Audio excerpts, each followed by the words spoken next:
AllBall TV. They scared, but I'm not. They don't like comentario. Y suscribe.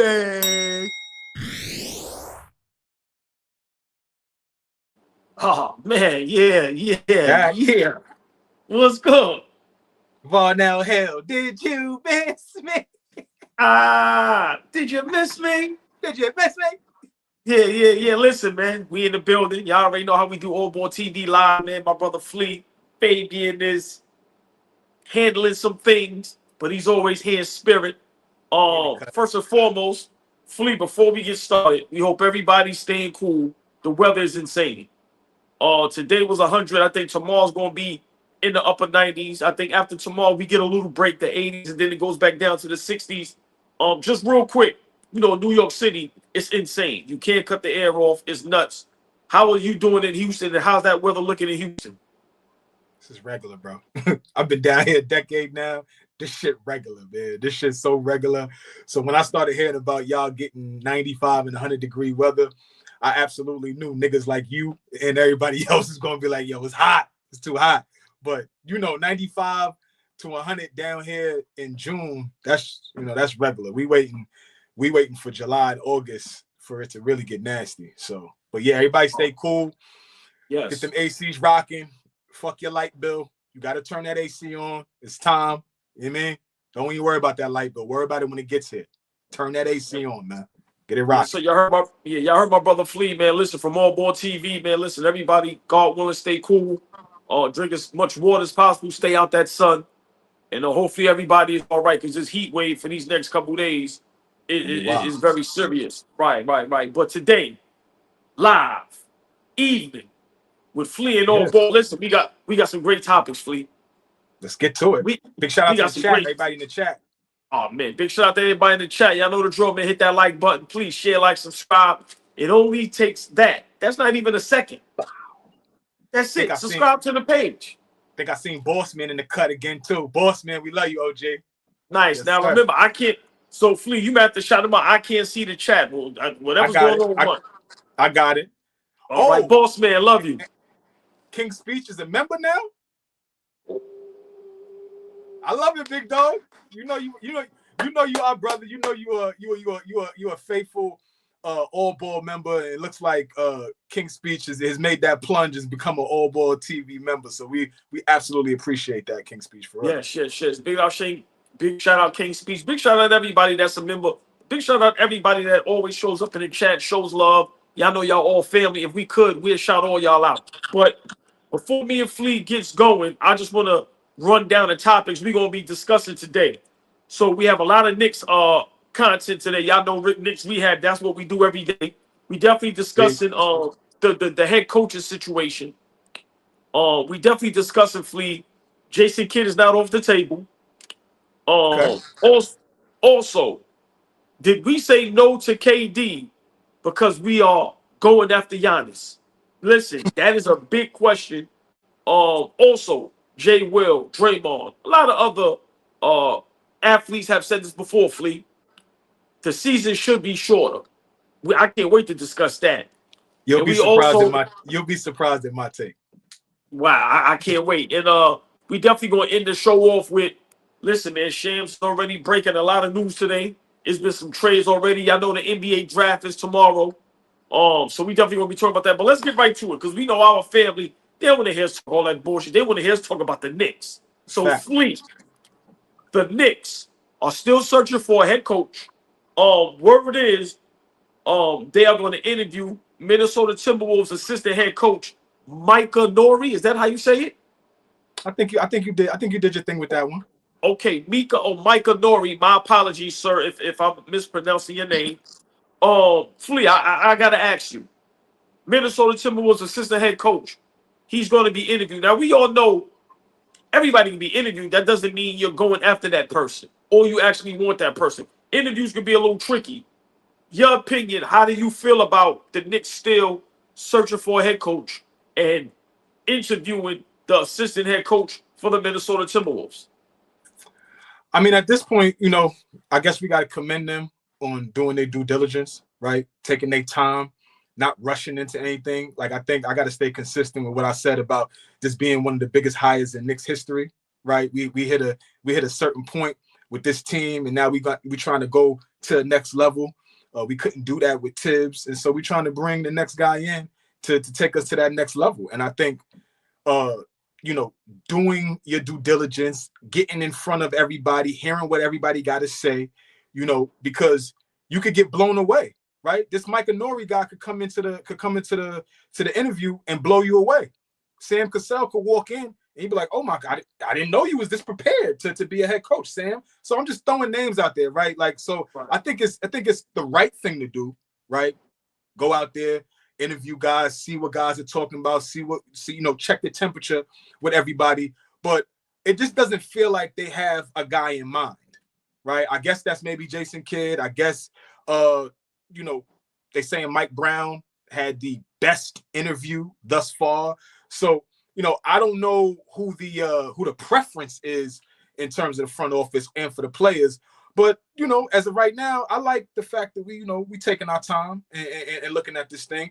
I'll be honest, initially when the fire happened and, it just seemed like we was just out there blind leading the blind, I was concerned, right? I was concerned, but I'm watching a lot of the things that's going on in the Eastern Conference right now in the NBA. And yes, we need a coach, but at this point, I think we bring a coach in. I think we're going to be fine because there's a lot of shit going on in the Eastern Conference right now that is, it's favorable for us as a Knicks organization. So, not too familiar with Mike Nori. I know he's the assistant coach for the Timberwolves. I know he got an opportunity to coach Karl Anthony Towns. So he's had the opportunity to coach great players. He's with Ant-Man right now, with Julius Randle, obviously. So I got to do some homework on him, but that's not my first choice. Definitely not. But I like the Knicks, making sure that we make the right hire. So I'm happy with us taking our time and doing what we got to do. Great point. You know me. What you just said, I have no pushback, but I don't like it. I don't understand why he gets an interview because I don't think he should get the job. Why haven't I heard about Bryant getting an interview? Why haven't I heard about Sam Cassell getting an interview? I'd rather other people get an interview. This guy, for me, Flea, is not the guy for the job. But I told you, I think maybe last week, a couple shows ago, we don't have to be in a rush because Flea, you said we have to get this thing right. Got to get it right, OJ. Remember, the season. All right, the season starts in October, so I guess training camp has to be at least September. Yeah. So August is preseason football, and then right. football starts in September, Labor Day weekend, and then by the time end of September, October comes, we getting into preseason and shit like that, and then the season usually starts like what, Halloween or a little bit after Halloween, like that first week of November. So the end of October. So for me, like I told you, we still in June. For me, I think as long as we have a coach by, I would guess maybe the first or second week of August, I think we'll be fine. This is the plan that you continue to talk about, and now it shows me that they do have a plan. They really do have a plan. We may not know it. I think they're being low and quiet and sneaky about it, which I think they have to because the hate on the Knicks is insane and out of control. So I think they're just interviewing guys maybe to throw everybody off, but also you have to show that you're looking for a head coach. You have to go through the proper channels. This guy here, I'm being honestly, I wouldn't have gave him an interview, but I get it. But there is a plan in place. We have to get this thing right. They are taking their time. But like I said, for me to not hear certain names get interviewed is a little weird to me. So it just goes to show you, I guess Johnny Bryant and Sam Cassell is just off the table. I would look at it like this, OG. You may need to like kind of change how you thinking about that a little bit and follow what I'm saying. It may not be some of these fly names that we know. It may be a name that we don't know. Like Jordan Ott, and I don't know if I got it right, but Jordan Ott is the Phoenix Suns head coach. There's a reason they taking a chance on that dude. There's a reason, right? You know, we didn't think Adrian Griffin could be a great head coach, and he winds up, you know, getting fired, but he was 30-13. So he wasn't a bad coach. Like there's certain guys out there that we just don't know if they're gonna be a good coach or not. And then you put him in that spot and you like, oh shit, okay, these, you know, this guy's solid. So I don't want you to get too down on the fact that maybe we're not interviewing a lot of big names. There's not a lot of big names attached to this job. But at the same time, OG, the coaching guard is kind of changing now, right? When you start looking around, you know what I'm saying? When you start looking around, OKC just won the championship with Mark Dagnall. You know what I'm saying? Like, so it's changing a little bit. So we got to be open to possibly getting somebody in here that we don't know shit about, but he might be a damn good coach. That's a great point. But, you know, for me, you're just the OKC thing, and congratulations to them. NBA champions, you know, you can't see, you get, no matter how you feel about that, whether it's positive or negative, hey, they champions. They're the So big shout out to them. But, you know, that head coach over there, you know, me, Flea, I'm always a stickler, and I'm always gonna, you know, be devil's advocate. You ain't got to be a super great head coach when you got a crew like that. That's just me. When you say that shit. We ain't got to argue that. Reason why I'm saying that is because our Knicks, I think we're going to need somebody that's damn near exceptional, Flea. I'm being honest. It doesn't have to be a big name. You're correct. But I don't think we could just get anybody. Like, seriously, I think we have an opportunity to do something special. That now you see how the East, how things are starting to pan out. We should be the best team in the East. And what can ruin that is a head coach. And that's head coach. Right. And that's a great transition. Flea, today on ESPN, big shout out Brian Windhorst. People may not like him, but listen, he has information, he does his thing, and he said something, and I can't wait to get your response. He said today on First Take with Stephen A. Smith on ESPN, he said everybody that the Knicks hollered at signed an extension. Udoka. Not surprised. Right. Huh? Not surprised at all. Right. Not surprised. Right. But there's one that didn't sign an extension. Jason Kidd. And then he went to say Jason Kidd isn't off the table. He lost his lead assistant. I just told you about Shamgar. Right. You said now, so how perfect is that? Shamgar comes back home and he's on the coaching staff with Jay Kidd in New York. Listen, Yo, Flea. chill. Just chill. God, Shamgar back in Manhattan. I'm going to say it again. Everybody the Knicks went after, as far as head coaches, got an extension except Jason Kidd. So that's not off the table. But also, word is, Flea, Jay Kidd really wants the head coaching job for the Knicks. These are rumors. They say he really wants that job. He may have to force his way out. Flea, I got to ask you. This might be the plan. How do you feel about Jason Kidd with Dallas not getting an extension? And now, you know, it's reports coming out that he really wants this job. Should he force his way out to get this head coaching job? What do you think should happen in this scenario? If he wants to be here, then he need to open his mouth and say, yo, I want to be in New York. For sure. You know, do what you got to do. Players do it all the time. Kevin Durant just did it for the 10th time. Right? Like, like these guys just do it. And there's no, you know, there's slight repercussions, but guess what? When they go to wherever they go and they win, it mum's the word, right? People were so pissed off at Kawhi Leonard about how that situation unfolded in San Antonio. He goes to Toronto. Toronto ain't won shit. Canada ain't won shit. He goes and wins the championship. So, you know what I'm saying? Like, guys get kicked in their back all the time for deciding what they want to do. Let these head coaches, if they want to say, this ain't the spot for me no more, let me boogie. Dallas had the best medical staff. They fired the head guy of the medical staff. He's the head medical staff guy for the New York Knicks now. Go figure, right? You said a bunch of stuff about them not signing the extension. They traded Luka. I think that was that's. I don't think that he wanted that, right? And now I just read that they're about to lowball Kyrie. And so now if Kyrie gets lowballed, right, and he decides to say he comes back healthy, comes back looking like Kyrie Irving, and now says, I'm out of here. Now, how do you feel, Jason Kidd? Right? So let's get ahead of that. Let's get ahead of that and say, yo, time here was great. Love y'all. Y'all drafted me as a young kid. Y'all gave me opportunity to be a head coach. Finals run, all that. It was great. Love y'all. I gotta go. I ain't got no problem with it. I ain't got no problem with him coming over to New York City. Listen, I think this is the plan. I think the Knicks are behind the scenes. And eventually Jason Kidd is going to be the head coach.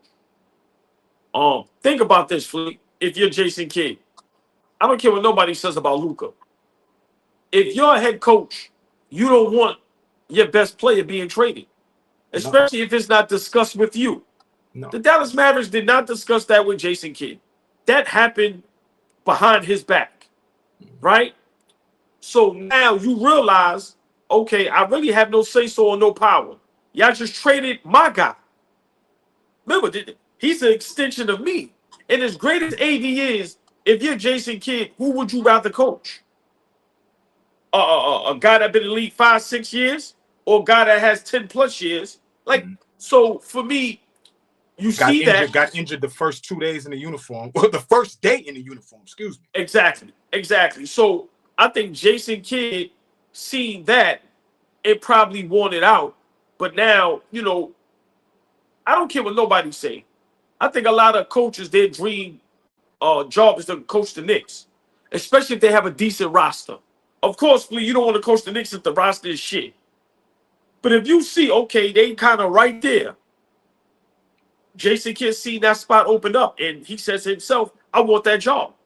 Jason Kidd, if you listen and watch AllBall TV, which I hope you do. You do. Jason's watching right now. What's up, kid? Force your way out of there. Force your way out of there. Simple and plain. You play for the Knicks, just like you play for Dallas. Much respect, but they don't want you over there. They don't respect you over there. Force your way out of there. I really think that Jason Kidd will be the Knicks' next head coach. I just think, Flea, that it's so tricky. It's so sensitive. Because remember, Dallas right now is under a lot of pressure. A lot of pressure. The eyes is on them, Flea. You trade Luka for AD. He gets hurt the first game he plays. He's out for the season, right? Stop right there, OG. I got a question for you. Let's Stop go. right there. I got a question for you. What job has more pressure? The Dallas job or the Knicks job? Because you was about to get in your bag about Dallas, and I understand the bag you was about to get into, and that's you absolutely right. You trade your best player. You coming off a finals run, 2 seasons ago. You trade for AD, Kyrie, Clay, like that roster over there. You got those young bigs over there, that roster over there is sweet. But like you said, there's a lot of pressure. Then you look over to the Knicks job. One of the best runs in 25 years. They fired a guy that set the culture and put us in place to start elevating. Now, Nick Faithful, like you, myself, people in the chat are expecting things. The world is expecting things in the Knicks. What spot got the most pressure? This is going to sound crazy, but it's not even close. The Dallas Mavericks. It's not even close. And let me explain why. If Jason Kidd becomes the next head coach for the New York Knicks, he doesn't have to win, even though we are expecting him to win. He doesn't have to win the first year. I think he's going to get that grace period just like Tom Thibodeau. What the Dallas Mavericks did, Flea, trading Luka for Anthony Davis, that's all the pressure in the world. You got the #1 draft pick. We already know who's going to be the #1 draft pick unless you trade it. It's Cooper Flag. I think the Dallas Mavericks has the most pressure because look what happened to that city. Now you have Nico. To me, I think it's a mess. I think J. Kidd needs to get from up under that. Because just imagine, what if AD goes down again? Remember, a lot of those guys are injury prone. We don't wish that on nobody. But you have Kyrie, you have Clay, you have AD, you have Lively. Those guys are injury prone. It's hard for those guys to stay on the floor. So, Flea, just imagine being J. Kidd and you get another catastrophic injury. And now you have another bad season. Compared to you come over here to New York and we over here popping. Listen, I really think I'm not gonna allow nobody to not have or hold Dallas to the fire. No, it's pressure over there. Y'all traded for Luka, right? Y'all traded for Luka. We all agree. If the Dallas Mavericks are healthy, they are champions. We all agree to that. So now you got to go get it done. So I think that's the team with the most pressure. I know New York and New York City and the town and what we just did. People think that's the most pressure. No, I think we didn't have Luka and trade him. There was a lot of mixed feelings. Now that we like maybe a month or so post the Tibbs trade. I mean the Tibbs firing. We don't got to get in the whole if I like Tibbs and all that. That's not where we at no more. But to be honest, there was mixed emotions throughout the Knicks, fan base about the firing of Tibbs. Not everybody liked it, but a lot of people did. So there was so much mixed emotions about it. That's why I feel like whoever walks through the door, right? The young coach with no experience, I think has a heavier load to carry as opposed to the championship level guy that walks through the door that has championship as a player, been in the finals as a coach, right? Like he walks through the door with a little bit more cachet. But listen, man, the expectations from me, you, our beloved people in the chat, the rest of the world, New York Knicks fans, all that. I don't give a fuck if it's Jason Kidd or if it's Johnny Bryant. That dude walks through the door. We just coming off of a conference finals run. We just watched the guy that was kicking our ass in the conference finals go down in the NBA finals, and he will not be around next season. He won't be around. A lot of the guys that move the needle for their teams are not going to be around. We got to strike while the iron is hot, like you always say. We have to nail this year. There's so much like that we could just kind of pause right in there and find ourselves right back in the Eastern Conference Finals if we do what we're supposed to do. Listen, I totally agree. And just real quick, going back to Jason Kidd, if y'all put yourself in Jason Kidd's shoes, like really think about it. Y'all trade my best player for a player that people don't think is better, and then I don't get no extension yet. What are y'all telling me? Remember, okay, I want to go to the Knicks. The Knicks want me. Normally what happened is, oh no, we ain't letting that happen. What do you want? We got you.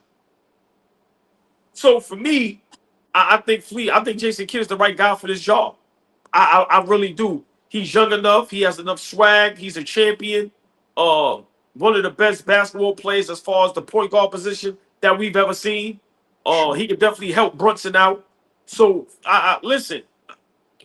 But he has to force. I like how you put Shamgar on his coaching staff already. I like how you put guard on his coaching staff already. I love that. Listen, because now we have a guy that's one of the greatest ball handlers we ever seen. He can help a lot of these dudes with ball handling. OG, go marry Shamgar. Y'all know what I mean. Go spend a lot of time with Shamgar. OG Anunoby. Do it right now. Right now, bro. Listen, Kobe did it. God rest his soul. So for me, I think this thing, we talked about it. Just imagine you have a coaching staff with a J Kidd, a Shamgar. You may go get another young guy, another old vet guy. Like you balance out that coaching staff with some young, with some youth, with some OGs. Like I really think this is the plan that you was talking about, Fleet. And of course, when great players come together, it takes a little time. It takes a little time. Like, because I'm pretty sure Jason Kidd and the Knicks, when they do discuss, it's like, hey, what's the coaching staff going to be like? Or are you allowing me to bring my own coaching staff? Because we can't allow what just happened. You can't allow Maurice Cheeks and no. Mark Bryant. Right. So I really we think had Othello Harrington on our coaching staff. I love Othello. Big shout out. We drafted him. Big shout out. But God. Bruh, listen. I'm going to say it again. Jason Kidd is not off the table. Every coach that the Knicks went after, the team signed him to an extension. Jason Kidd did not get signed to an extension by the Dallas Mavericks. He is not off the table. He wants to be a Knicks head coach. That is the rumors. And I heard Flea, he wants it bad. Pause. He really wants this head coaching job. But like they said, he's going to have to force his way out. He's going to have to force his way out. Last point, Flea. If Jason Kidd becomes the Knicks' next head coach, is it championship or bust for the first season? Got to see the roster, OG. Got to see the roster first. Got to see the roster. Oh, no. Hold on. No. I ain't letting you. No. Man, let you get away with that. All right, fine. Halliburton. Hold on. No, because we can break it down a little bit. Okay. Halliburton is injured. Get well soon, my brother. I always say we don't wish that on anybody. No, as much as I can't stand the pace of the we wish that on nobody. We want everybody at their full strength and healthy, so it's no excuses. Yeah, so we can compete. Yeah. Halliburton is out. Jason Tatum is out. Dame. Like you said, Philly, we don't respect Philly. Cleveland Cavaliers, we see their kryptonite. No matter how good they are in the regular season, now there's some rumors and talks about Garland. So that might be a mess over there as well. All that being said, Flea, if Jason Kidd is this head coach, we should be in the finals this upcoming season. We should be a 1 or 2. We should be one of the 2 best teams in the Eastern Conference next season. No question about it. Something in my gut says Philly is going to come back a completely different team. Something in my gut says that. I said it last year, and I wound up being flat out dead. Y'all laughed me out for the first half of the season. Like, Flea, didn't you say Philly was going to be good? Look at these niggas. But something in me again is saying they might be in the mix a little bit. I don't know what the mix is, but y'all know when Joel Embiid is healthy and rocking and rolling, can't nobody fuck with him. Y'all know that. We all know that. So I think we should be one of the best teams in the Eastern Conference, if not the best, the way things are shaking out. But everybody else thinks that too, though, OG. That's why we got to step, because everybody thinks. Orlando's coming into next season thinking that they could be a 1, 2, or 3 seed. So is Detroit, right? All of these teams that were kind of knocking at the door a little bit. Cleveland thinks that they're going to come back next year after winning 60-plus games and do it again. So you're right. It's open, but there's some other teams out there right now that really feel like they could sneak in and be in the mix. The Knicks got to snuff that shit out. Got to snuff that shit out. So, yes, to answer your question, is it championship or bust for Kidd? No. I'm going to go with no. Love you. I totally disagree. I love you too. Listen, I totally disagree. Now, if Boston was fully healthy, Indiana was fully healthy, then I understand what you're saying. But with Halliburton and Tatum being out for the full season, Boston is a different team. I'm sorry to cut you off. Boston just did a whole, they just got mixed. Right. Yeah. Right. We're going to talk about that in a bit. Them not having Drew Holiday. Porzingis is about to be out of here. I'm going to be honest, Lee, this is the time. Now, like I said, if a young head coach come in, maybe, but if Jason Kidd comes in here with the cachet that he has, he just came from a conference finals and a finals. He's a champion. Top 5 greatest point guard we've ever seen. Yes, sir. We consider him a great head coach, a great basketball mind. Sure. Remember, firing Tibbs, we said that's what cost us getting to the finals. So now, if we're getting a better coach in there, Flea, there should be no more excuses. The way things are panning out, Giannis is unhappy. Listen, I don't care what nobody says. This is our time. If the right head coach walks in that door, it should be championship or bust. And I hope the coach understands that. Now, I'm not saying if we don't win a championship, that person should be fired. Right. But Flea, if it ain't a game 7 in the conference finals and it goes down to the wire, or we get to the finals and lose, listen, it should be no less than that. Let me ask you a question before, and I know this wasn't the topic, right?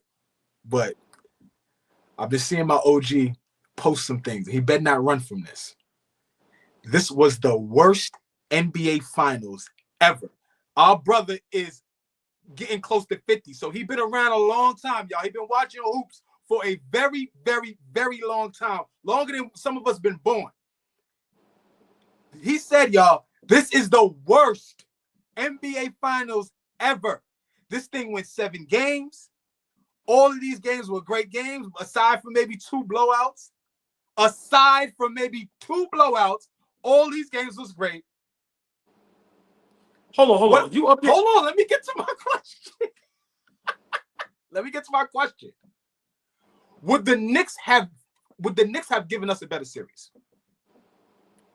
A way better series. All right, let me explain. So for one, there was one good game in a 7-game series. That was game 1. You know that. You can't keep a straight face without saying that. I know. I'm not gonna let you do this to me no more. The NBA Finals was great. I loved it. You did it. Listen, we love the game, Yes. but the NBA Finals this season from all aspects was horrific. From the commentating, Stephen A. Smith and it was terrible. Richard Jefferson should never do that again. Right. They should never, ever have Richard Jefferson up there again. Please. The commentating was horrific. The promotion was horrific. There was no promotion. Like I said, back in the days of the course when you got the trophy in the it was none of that. That's fire. The games took too long, 3 days. There was no game on the Father's. For me, it was bad. I'm sorry. You talking about right. I'm talking about everything. Right. You talking about everything. And then even when you get to the games they felt like regular season games. Game 7 felt like a regular season game. Now we know Halliburton went down, but when you watch blowout after blowout, half-ass game after half-ass game, you just watch OKC get away with murder every play. SGA with the push-off, bullshit phantom fouls. For me, Fleet, it was just a bad finals. And the reason why I say that, of course we know they were worse finals, right? There were a lot of bad finals. But with this one, when people say this is the greatest when it comes to talent, right? This is the greatest era ever when it comes to skill. But then we get a trash finals. That's what I'm saying. Remember, these ain't the plumbers and the guys with jobs that like how they try to disrespect guys. These are the greatest talents you've ever seen. When you talk to some of the current players, they say today, these guys will smoke the old school players. Well, where was that at? In the NBA Finals. Come on, bro, being down 34. So for me, Flea, they dropped the ball on this. I mean, I understand your sentiments, right? I understand the whole feeling. Because I said it to you after game 2, I think, right? So I'm not gonna run from that. I was like the feeling, like the swag, right, and how we feeling about the biggest stage in basketball for niggas that love basketball. It didn't feel like the NBA Finals. Again, for me, great basketball. I enjoyed the games, but the feel of what we're watching, right? A game 7, I remember vividly 2016 game 7.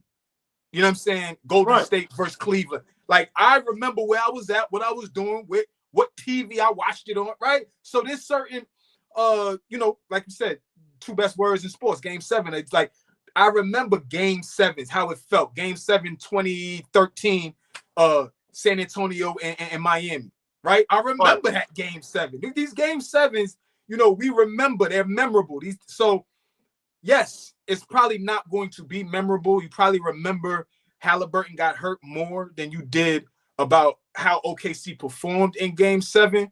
Right. I just wanted to know if you thought that our New York Knicks would provide 7 games in the NBA Finals. That's what I'm really asking. Yes, and for me, OKC is not the juggernaut that we all thought they were. I'm just being honest. How many of us, when we came up here before the finals started, we all said Indiana be lucky to get 1 game. Sure. They took him to game 7, and in game 6, Halliburton was hurt, and they blew him out. And it looked like game 7 before. How I know if it was a 5th, we all be drunk. But this is what basketball sports is about. Right. Halliburton looked like he was about to win the NBA Finals. Cooking. Right. Come on now. Like so first for 3 me, 3 to 4 shots he took. 3. So for me, us having the clutch player of the year, us having a mismatched guy with Cat, where nobody on OKC can guard him. I think the parity, you know, Hartenstein there, so that's a little bit of because he was just with our Knicks. Our fan base, you already know, is nobody can compare. I think the media, just how people hate on the Knicks, I just think it would have just been a whole different. It would have been insane. It would have been insane. And if it did go Game 7, those games would have been a whole lot better. How many times we came back from down 20? How many it was just listen. Our Knicks, we are rooted against so much that it just makes so much drama, and it makes the games that much better, and it makes the games that much interesting. We just have to be honest. A lot of these games wasn't interesting, Fleet. It just wasn't. I feel you. It just when I look back on it now, when I look back on our season and the moments, the best moments, the tough moments, all of that kind of stuff, everything brings me back to the second round against Boston. And against Boston, you know, we treated that as if it was our championship. We treated that as though, you know, that was the biggest moment of the season. And we still had 2 more series, 2 more rounds to go. And so, you know, and so for me, I just felt like, you know, this coming year, we need to act like we've been here before. We don't need to act like beating Boston is the end of the world. That's our championship. No, getting rid of Boston, we got rid of you niggas. Goodbye. Let's get rid of Indiana and let's get ready for OKC. Right? That's what the mindset should have been. And I feel like just watching the Knicks winning that second round series, we completely, you know, just I don't know, we forgot because the first 2 games of the Indiana series was like, what the fuck are we doing? Right? So Yeah. I just want us to go into those kind of spots next year acting like we've been there before and not acting surprised when we win. Right? Let's act like we are a good team. So I just wanted to see what you thought about, you know, what we would have did in the NBA Finals, because I'm on record as saying we would have got swept. I'm on record as saying that. But right, and you have every right to your opinion, just like we was all on the record saying that Indiana should have been swept. They would have been lucky to win 1 game, and the whole world was wrong. Nobody picked Indiana. I know a couple times I said, you know, the matchup is not as bad as everybody make it out to be, but I also said, and I always have to be honest, I said they'd be lucky to win 1 game, and we was in a Game 7. So for me, if they would have swept Indiana or Indiana would have won 1 game, then I could go with what you're saying. Yo, my Knicks ain't have a chance. But watching that series, we damn sure had a chance. Damn sure had a chance. That's why for me, I'm not picking OKC to repeat. I don't think they're that good. I told you, and I said this during the season. I said, okay, the NBA find a dog. They find their darlings. Just like the NFL, and I make this comparison all the time, Fleet. Just like the NFL. Leave Mahomes alone. Leave him alone. No, but it ain't nothing against Patrick Mahomes. But because team, remember, right? Listen, if the NFL is gonna give you the calls, what you gonna say? I don't want the call. But we all know Kansas City Chiefs gets every single break. And we know. Go ahead. Is it true? Somebody correct me if I'm wrong. I think I saw a stat earlier today where the Kansas City Chiefs have won the AFC Championship like 9 times this decade. Bro, listen. Am I right about that, y'all? Am I listen, wrong? Like they said 9 times. Patrick Mahomes, ever since he's got drafted, he's played nothing less than a Super Bowl or AFC championship. Like, right. So it doesn't take away from his greatness or his talent. I'm just saying, you know when what the chat said, the chat's correcting me 5 times. Okay. Right. Okay. Big shout out to Michael James. That's our guy. Right. You know when the organization wants you to win. The NBA, and it's not taken away from OKC's talent, but we have to admit what OKC gets away with, nobody else gets away with. So I think did you see Cason Wallace grab TJ McCollum's wrist in front of the ref? TJ is dribbling the ball with his right hand because Cason Wallace grabs the left wrist. TJ looks at the ref and is like, and the ref is about to swallow the whistle. And they obviously Cason lets him go. They keep playing. But when I saw it, I was like, wait. No. Finish it. but then he turns the ball over. Then he turns it over. Yeah. Like we can't. Listen. One thing with me, I try to be consistent. Certain things certain things we can't ignore. That's a fact. We cannot ignore OKC gets official different than everybody else. I'm sorry. Is it the reason why they won the championship? No, I'm not going to go that far. That last year? No, I didn't. Okay. But this year, from the beginning of the season, it was clear. It was clear they want SGA. It was clear. It was clear, and the Joker almost ruined that. But this is what I'm saying, OG. For what they pushed or wanted, quote unquote, Joker almost ended that. And quiet as kept. If Hallie don't pop his Achilles, we don't know what the outcome is of that. Right? So Flea, don't tell us our Knicks ain't got a shot. That's why I say next year, for me, unless we do something crazy and make a crazy trade that don't make sense, there's no more excuses, Flea. Like you've been saying, the team that been to the conference finals the next year, they went to the finals. They did. Well, why that history can't work for us? I would like us to keep that trend. But those teams, and again, chat, correct me if I'm wrong. OG, you correct me if I'm wrong. Those teams, I don't think, made coaching changes. Not one of those teams made coaching changes. So, again, chat, leave me alone. I'm not trying to revive Tibbs, but I'm just saying, if we want to continue the trend, we may be the anomaly that changed coaches, when getting back to that conference finals. That's a great point. And before we get to the next topic, that's a great point. But also, those teams, the next season, look at now what we don't have to deal with. So as bad as it looks with the coaching change, the two juggernauts that we have major problems with, both of their best players won't play next season. So I think that's almost like a trade-off. That sounds a little crazy. I don't mean it in a disrespectful. But it makes sense coming from you. I understand. Right. I don't mean to be disrespectful, but I got what you're saying. Us not getting, a great coach, okay, cool, but no Halliburton, no Jason Tatum. So we don't have to deal with that. Fucking crazy. Yo, this nigga is crazy. Hold on, Ian. Let's stay there. Listen, great segue, because now look how crazy my mind is going to go. Yo, we thought Fabian put shit together. The way AllBall, yo, this nigga is crazy. What you got, OG? Our Knicks. Did we say no to Kevin Durant because we have someone else in mind? I'm going to ask again, Flea. We flat out told Kevin Durant, kick rocks.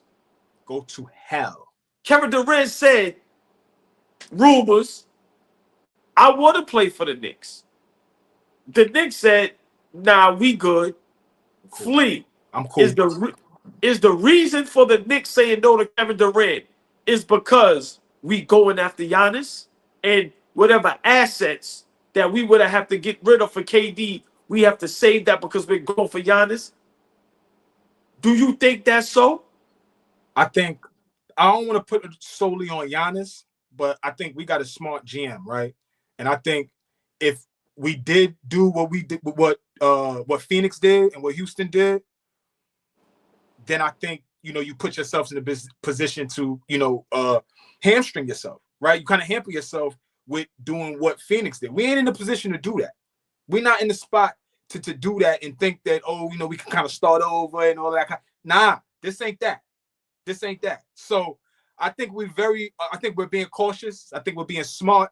I think we understand that although Kevin Durant is a big fish, he is not the biggest fish anymore, right? There are bigger fish out there that, it's okay to explore. Giannis is super loyal, right? I go back and forth with my guy.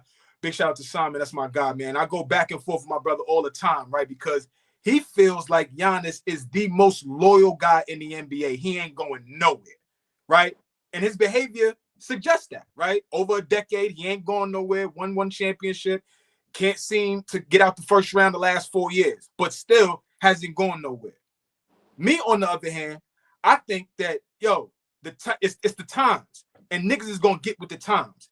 And if Giannis understands that the rooms that he sits in and the tables that he sits at, like they try to say, the tables that he sits at, all them guys got multiple. They got jewelry, right? They got pieces, right? They got a couple of things. They look down on their hands. There's a couple of things on their hands. Giannis got one, and Giannis is one of the greatest of all time. But the dude is competitive. The dude want to win, and it ain't happening in Milwaukee no more. It's not happening. You can book that. Whoever thinks it's gonna happen in Milwaukee again, it's not happening. They're not about to spin that roster again and figure it out and draft and trade and all that. It's not happening. Window closed. Let's move on. And if Giannis is the guy that we're moving on to, we got to say hell no to KD. Yes, OG. We got to say hell no. Flea, I'm going a step further. Hell yeah, we said hell no to KD because we going after Giannis. Okay. Who would you rather? A guy that probably got between 5 to 7 more prime years, or a guy that got maybe 1 to 2 prime years? It's not even close. It's not even close. We said no to KD because we are going after Giannis Antetokounmpo. And as loyal as Giannis is, think about this, Giannis, if you're watching. Dame is done for the season. You in a market where y'all can't get no plays. Ain't no free agents signing over there. Y'all don't have many assets to where you could make a big splash and trade and get something. Mm-hmm. Your only trading piece is Giannis. And Giannis, remember, big shout out Jeff T and his platform, doing great things over there. You know, we don't hate. We show love to everybody. He said it. Giannis wants to compete for championships every year. He said, you want Giannis? Sign his brother. Knicks, go sign his brother. Sign his brother. Giannis wants to be considered one of the greatest to ever play the game. He wants to be spoken about in the likes of the greats. He wants to go down as one of the greatest power forwards to ever play the game. For sure. You know how you can do that? In New York. If he get a second championship in New York and year after year we're in contention, that does nothing but boost your legacy. Your legendariness. You know, we say that in a minute. You know, that's my shit. You know, that's legendariness. You know? Yeah. So yeah, Flea, I think, you know, we told KD kick rocks because we are going after Giannis. I'm tired of making it seem like things is a secret. No, the Knicks, we are really trying to make moves. Let's say he retires tomorrow. Who? Giannis. Let's say just for my question. Let's say he retires tomorrow. Where do you have him on your power forward list? Like, and I understand you, my OG, you are a guy that rings matter. You know how to disseminate without the rings, but it matters. You are a guy that says, you don't win shit, I can't put you. So obviously he doesn't have the same amount of rings as Tim Duncan, but where are you putting him in the Duncan, Kevin Garnett, Dirk Nowitzki, Chris Webber, Sheed, you know, those names, right? And I'm just throwing names out here at this point. Barkley, Malone, obviously those. You need to go back, Bernard Kings and all that. No, you know that middle, right? And so, you know, where does Giannis fall, like presently right now? Like I said, he retires tomorrow. Where do you have him? He retires tomorrow. I think he's definitely probably maybe top 10.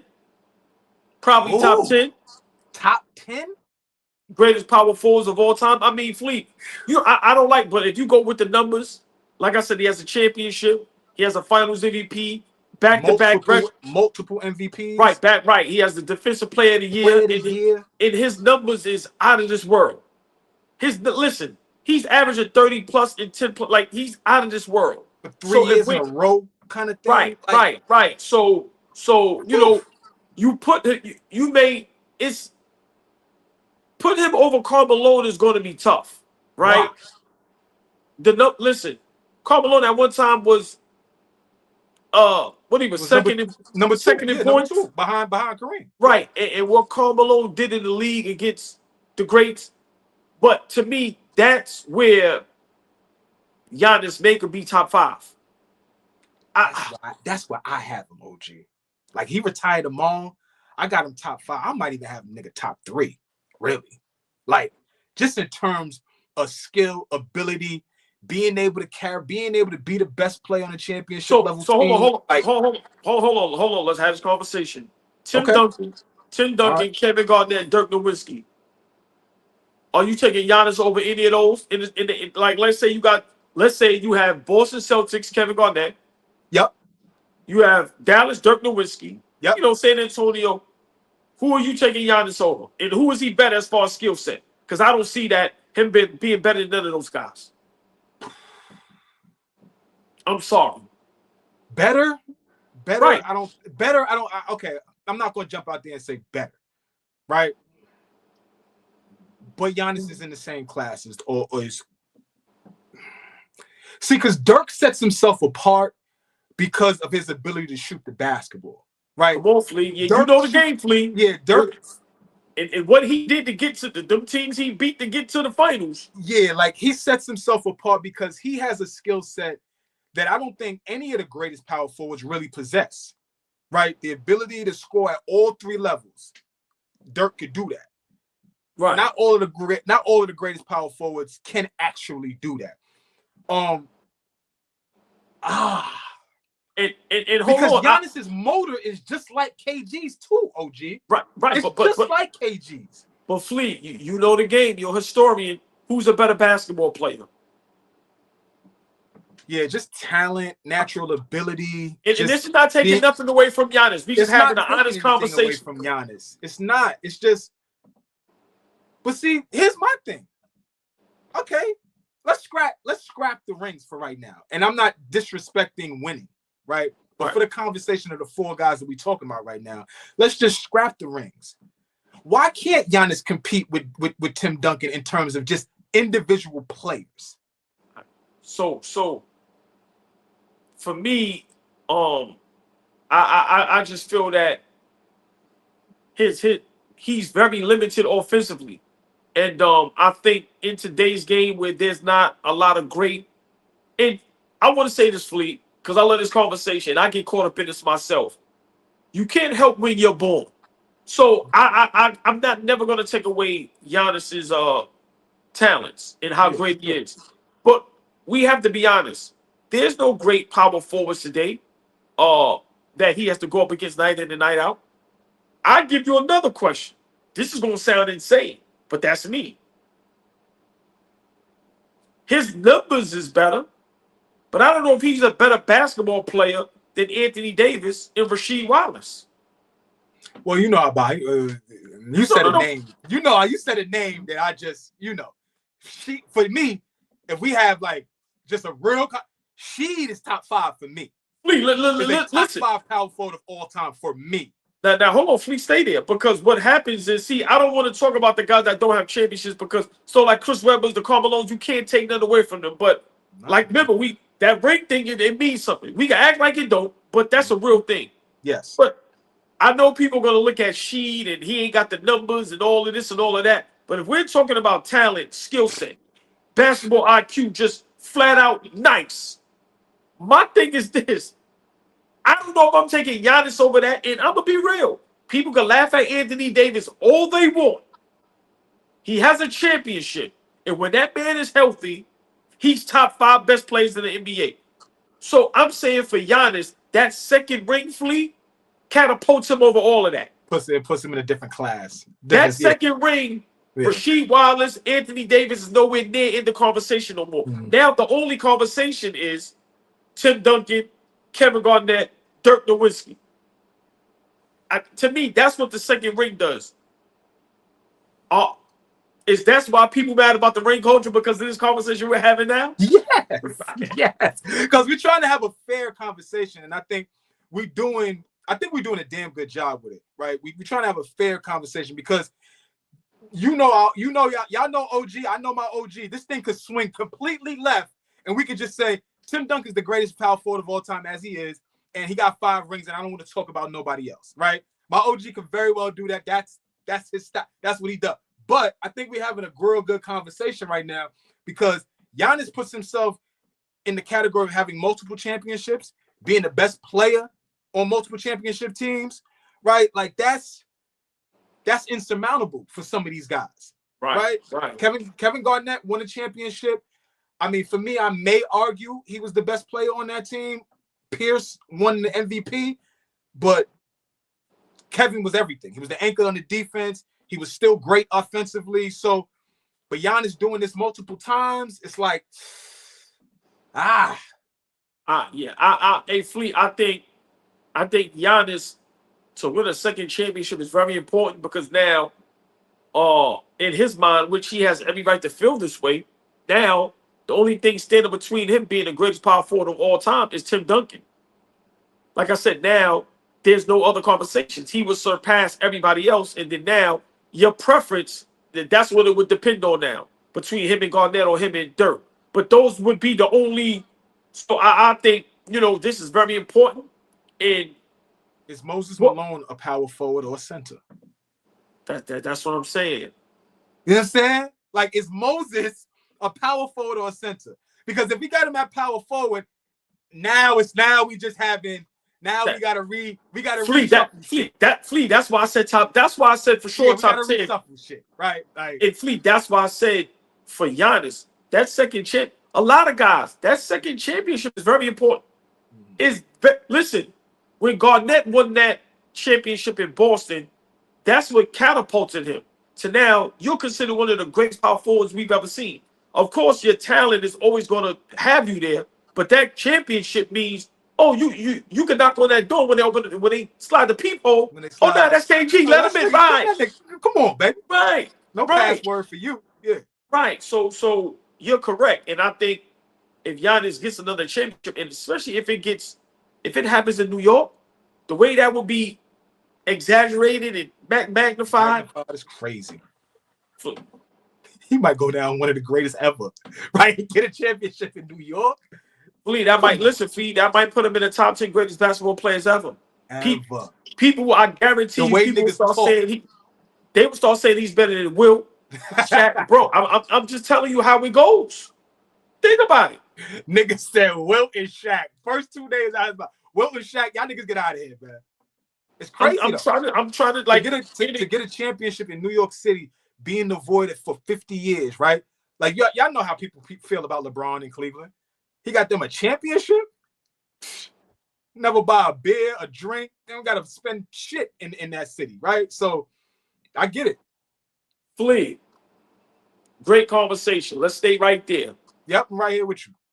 Our Knicks. Let's say this is true. Big shout out to everybody in the chat, man. Yo, man, y'all hold us down all the time. Please stay in them comments. Whether we right or wrong, roast us. Please keep engaging. Hit that like button, share, like, subscribe. Please, man. Appreciate everybody in the chat today. Flee. If our Knicks, the reason to say no to KD was because of Giannis. Let's say that's all true. Do we go after Giannis no matter the cost? Before you answer, I'm going to ask again. If we said no to Kevin Durant because our eyes is on Giannis Antetokounmpo, do we get him no matter the cost? I think that's a loaded question. And I think I knew you knew it was a loaded question. It's like, no matter the cost, like, you can't be a fool nowadays, right? Like, you can't gut your lineup. I mean, you can't be a fool though. Let's yes, not. Okay, right. You're right. Yes, you're right. You can be a fool. It is a choice. You're right, OG. You can be a fool. But don't be a new fool. Like, don't be today's fool, right? Like, be strategic. Think about this at any cost. What does that mean, right? How do we analyze it for our team? At any cost. That means if Milwaukee says deal starts around Cat, of course you don't say no. If the deal starts around Brunson, that's when you got to start thinking about, okay, I don't think Brunson in any lifetime should ever hold up a deal for Giannis. But you are talking about comprising a team, putting the team together to get to where we need to be, which is a championship. So I don't think you trade Giannis for Brunson and then just say we're going to figure it out after that. Like Brunson is too of an important piece to what we're doing, right? And I think too much of an important piece to what everybody is doing in the NBA, right? I don't think you're going to win or be at all good if you don't have a solid lead guard. If you don't have a solid lead guard. Boston won last year, but Drew Holiday is special at that position. He ain't Shea, who won this year, right? Denver won a couple of years ago, Jamal Murray. Year before that is Steph.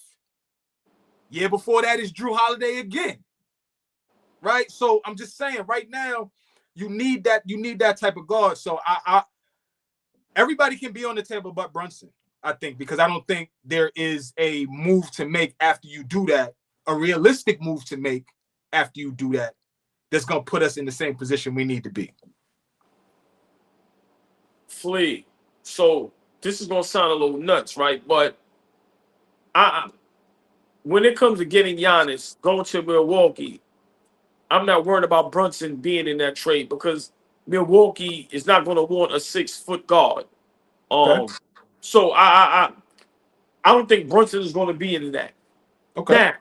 Now, whatever it costs, you go get him. Okay. Yeah, whatever it costs. Players like that is going to cost, Flea. For sure. Simple and plain. Players like that is going to cost. And it can cost you not winning the championship if you don't do what it costs to go get them. So, Sure. like you said, now, of course, you can't give up Cat, OG, Bridges, and Deuce for them. But if they're going, okay, we want Cat and Bridges. We want Cat and Deuce and maybe a Kolick with some picks. Flea, I'm saying do whatever it takes. Mm-hmm. Do whatever it takes. The front office, Flea, it's not our job on social media to put these teams together. But we do. A lot of times we right. do nowadays. Right. But when people say, well, what's the bench? What's this? Man, the motherfuckers got to worry about that. What we want is go get the best player that's available, especially if they want to be here. Whatever it takes, you go get them. You see what's going on. There's a lot of good players out there that can fill up these spots. There's a lot of good players out there. Look, I like Anthony Simons, a real good player. After watching them again, I love Andrew Nembhard. I love Aaron Nesmith. I love TJ McConnell. All these guys, all of these guys Flea have played great basketball. Keep it real. Halliburton going down now. They might sell on Miles Turner. They might sell on Miles Turner. Andrew Nembhard's price just went up, how he played all season long. Nate Smith's price went up. He couldn't even get off the bench in Boston. This nigga is winning games in Eastern Conference Finals for them. I'm just saying, what you're saying right now is valid. There are, good players out there. Really, really good players out there. Mathurin. Garth, I forgot about Ben Mathurin. Right. There's good players out there. Right. Sure. So even if we have to give up a lot for Giannis and we still have the core, let's say we still got Brunson, OG, and Hart, right? Our brothers in the building. Fabian's here. Fabian's okay. Here. Big Fabian. So Flea, for me, and I leave the difficult part up to you and Fabian. I'm just guessing. If we got to give up Cat, Bridges, and let's say Kolick with some draft picks, I'm doing that. I mean, it's Giannis. Right. I'm not. And we still have. And we still have, right. And even if we got to give up another player, right? But we still have, let's say we still have Hart, we still have OG, we still have Brunson. How we can't fit, and now we got Giannis. How we can't fill out roster, or how we can't fill out that roster? You have a lot of players out there. When you look at the players that's available, remember, Flea, we went back and forth with it the other day. You got Marcus Smart that's going to be out there. You got Uber. It's so many good players. And then you're watching teams trade the upgrade. Like I said, that Drew Holiday move, why we couldn't have made a move like that? I'm not saying we have somebody like Anthony, but I'm just saying. I got what you're saying. That type of move, maybe not Right. Drew, but that type of move. Yeah. Right. So I for mean, me, CJ just got moved from New Orleans to Washington. Thank you. I highly doubt they want to go forward with CJ, with Smart, with Middleton. There's a bunch of vets over there to sell now. Kelly Olynyk. Well, Chris Middleton, you know, he opted in, of course, for his 33. Who wouldn't? Like, I can't be mad at him. Who wouldn't? Right. But Kobe White, like, there's so much out there. Right, Flea, you brought up Lonzo Ball. The point is this. If we get a Giannis, you know how attractive that's going to be? We feel like with some shooters. So for me, I think we're going to get him at all costs. Like I said, of course, if you want something that's outrageous, of course, no. But I'm going to be honest, Flea. Brunson doesn't have to worry about that. But like I said, if it's Cat, Bridges, Kolick, they might want to throw dudes. Like, I'm being honest, bro. To get the great player, this is what it is. I mean, I know you don't agree to that. No, but they would try to fuck us though. Excuse my language, I don't mean to say it that harsh. Yeah. But they would try to do us dirty, right? Phoenix can call, or Houston can call Phoenix and say, we'll give you Jalen Green, Dylan Brooks. Here's the 10th pick, and that's it. That's all I want. Can I get Kevin Durant? Sure. Mind you, they keep Sengun, they keep Jabari Smith, they keep Tari Eason, they keep Van Vliet, they keep Amen Thompson, they keep Cam Whitmore. Look at the 7 guys I named just now that they were able to keep and give up Kevin Durant. So, like, and I got it. Kevin Durant's older, but don't fuck us every time we want. Every time we want to trade for with us, it starts with OG and Bridges and Cat, or OG, Cat, and Bridges. I don't want to talk unless you traded me Brunson and Cat. What? Yeah. So right. So for me, this Giannis thing is very tricky because you don't want to have a Carmelo Anthony situation all over again. Go ahead, Tori B is here. We ain't show her no love for an entire hour. Now remember, you got to tell me I can't see the chat. I just saw it myself. Like, big shout out Tori B, the beautiful, the lovely, the extravagant. My apologies to everybody in the chat. I can't see the chat. Darlene B is here as well. Excuse me. The beautiful, the lovely, the extravagant Darlene B. The ladies of AllBall TV have been in the building. And ladies, give Flea that and blame it on him because he didn't tell me y'all was in the chat because I can't see the goddamn chat. Big shout out to the beautiful ladies. Yes. Darlene B, what up? What up? Darlene Bryant, Tori B, good evening. Fellas, y'all know the drill, man. Say what's up to the ladies and please be very respectful. But yeah, Flea, before we, get to these next couple topics, before we get out of here, the Giannis thing.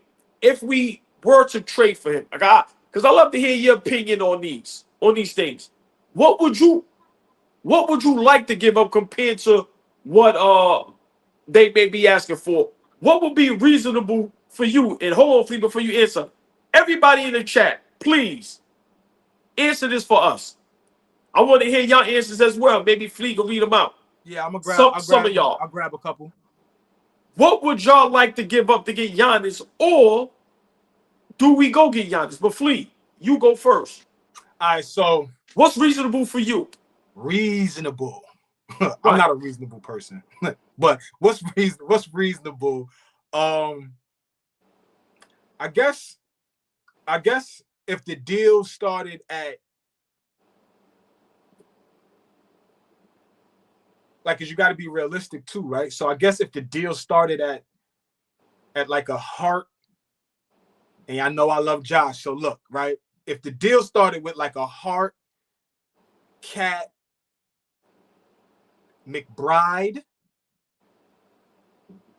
because like I said, we got to be realistic about what they're going to ask for, right? So if the deal looked something like that, and then we start talking about fluffing it with draft picks, yeah.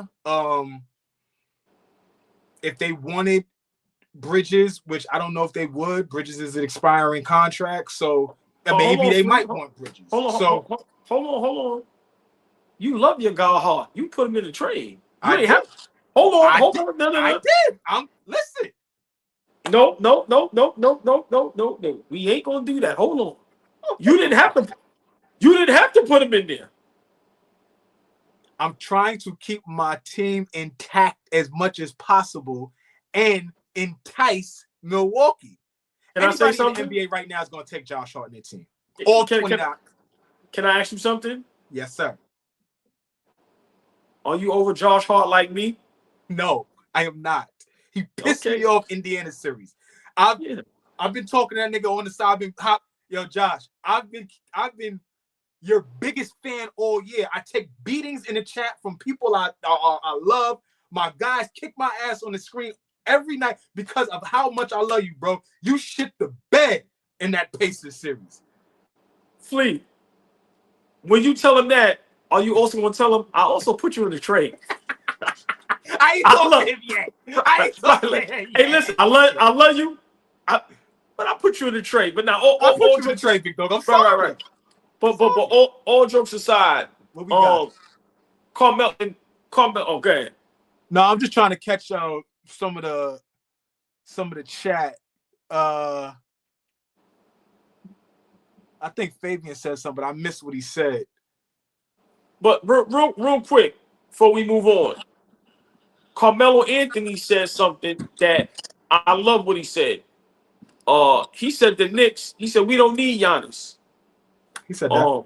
Right. He said we just need to maybe make a few moves or just add a few pieces. What do you think is better? We add or we go get Giannis? Do you agree with Carmelo Anthony? I think from a realistic perspective right now, we've created great chemistry.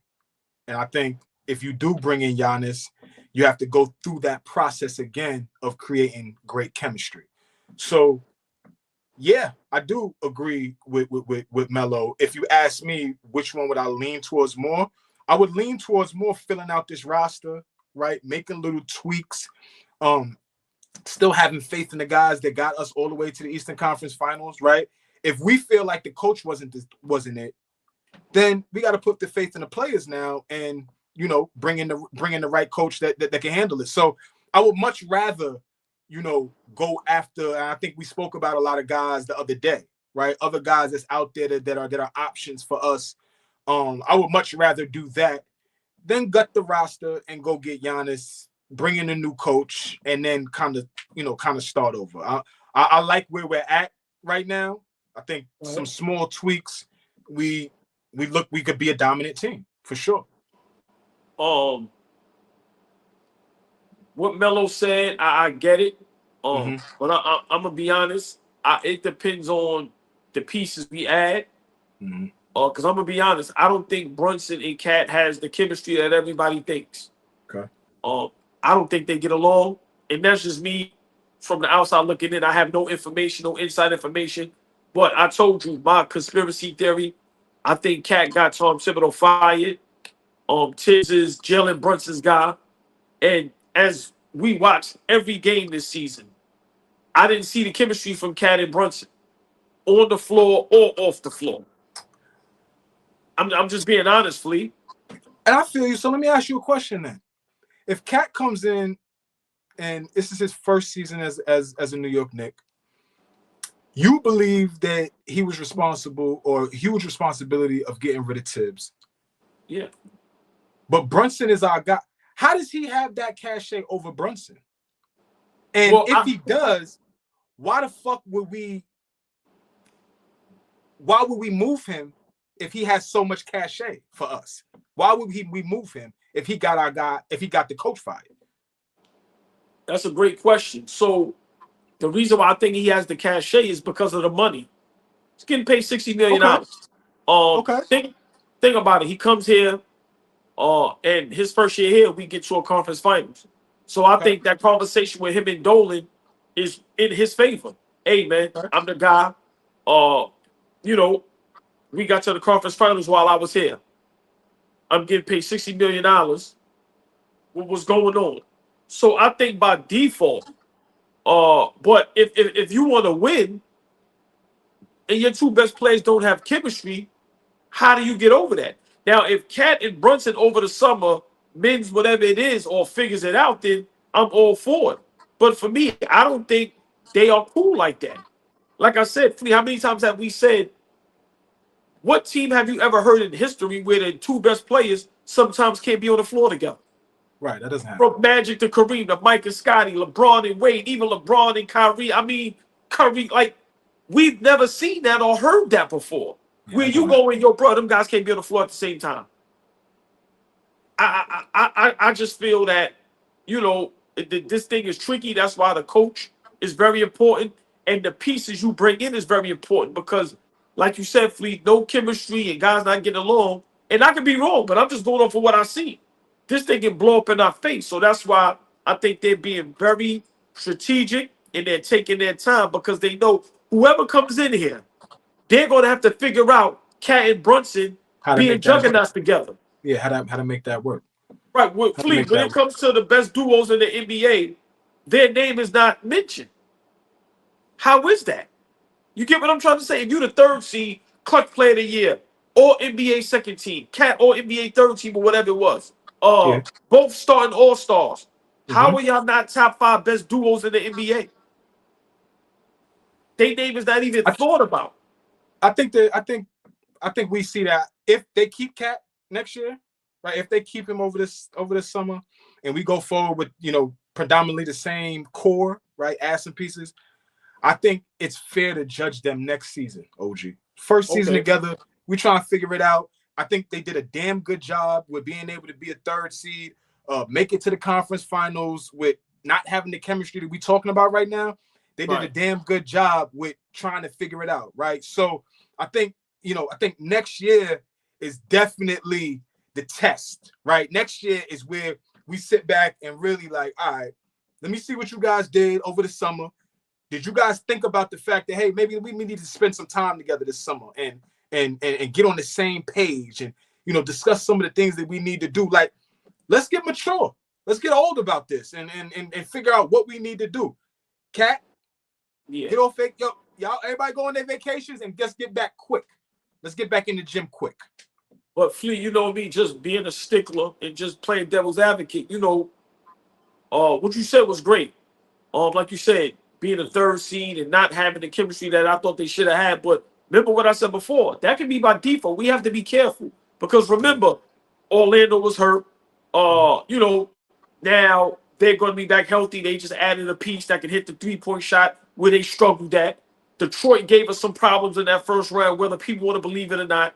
Sure. You know, they'll be better and back. Exactly. And remember, Fleet, in the regular season, we still were struggling against bad teams. The Washingtons, the Chicago's, the Toronto's, even though we beat those teams, those were still close games. Atlanta, like I said, but if our two best guys got the chemistry and play how they supposed to play together and figure it out, we don't have those problems. So for me, I'm just saying this year, they have to figure that out because Detroit is coming back with a lot of confidence. Orlando is going to be there healthy now. Like you said, we don't care what nobody say. Philadelphia, when you look at that roster, if they're healthy, that's a stacked team, Flea. Philly, like, I don't care. I don't care. I don't want to talk about what works, this don't work, that. When Embiid is playing basketball at a high level, nobody in the league. There ain't nobody in the league. So Flea, you get where I'm going? So if your best players can't stay on the floor together and don't have chemistry and get the job done, that's a problem. So I think this year, you know, we have to figure that out.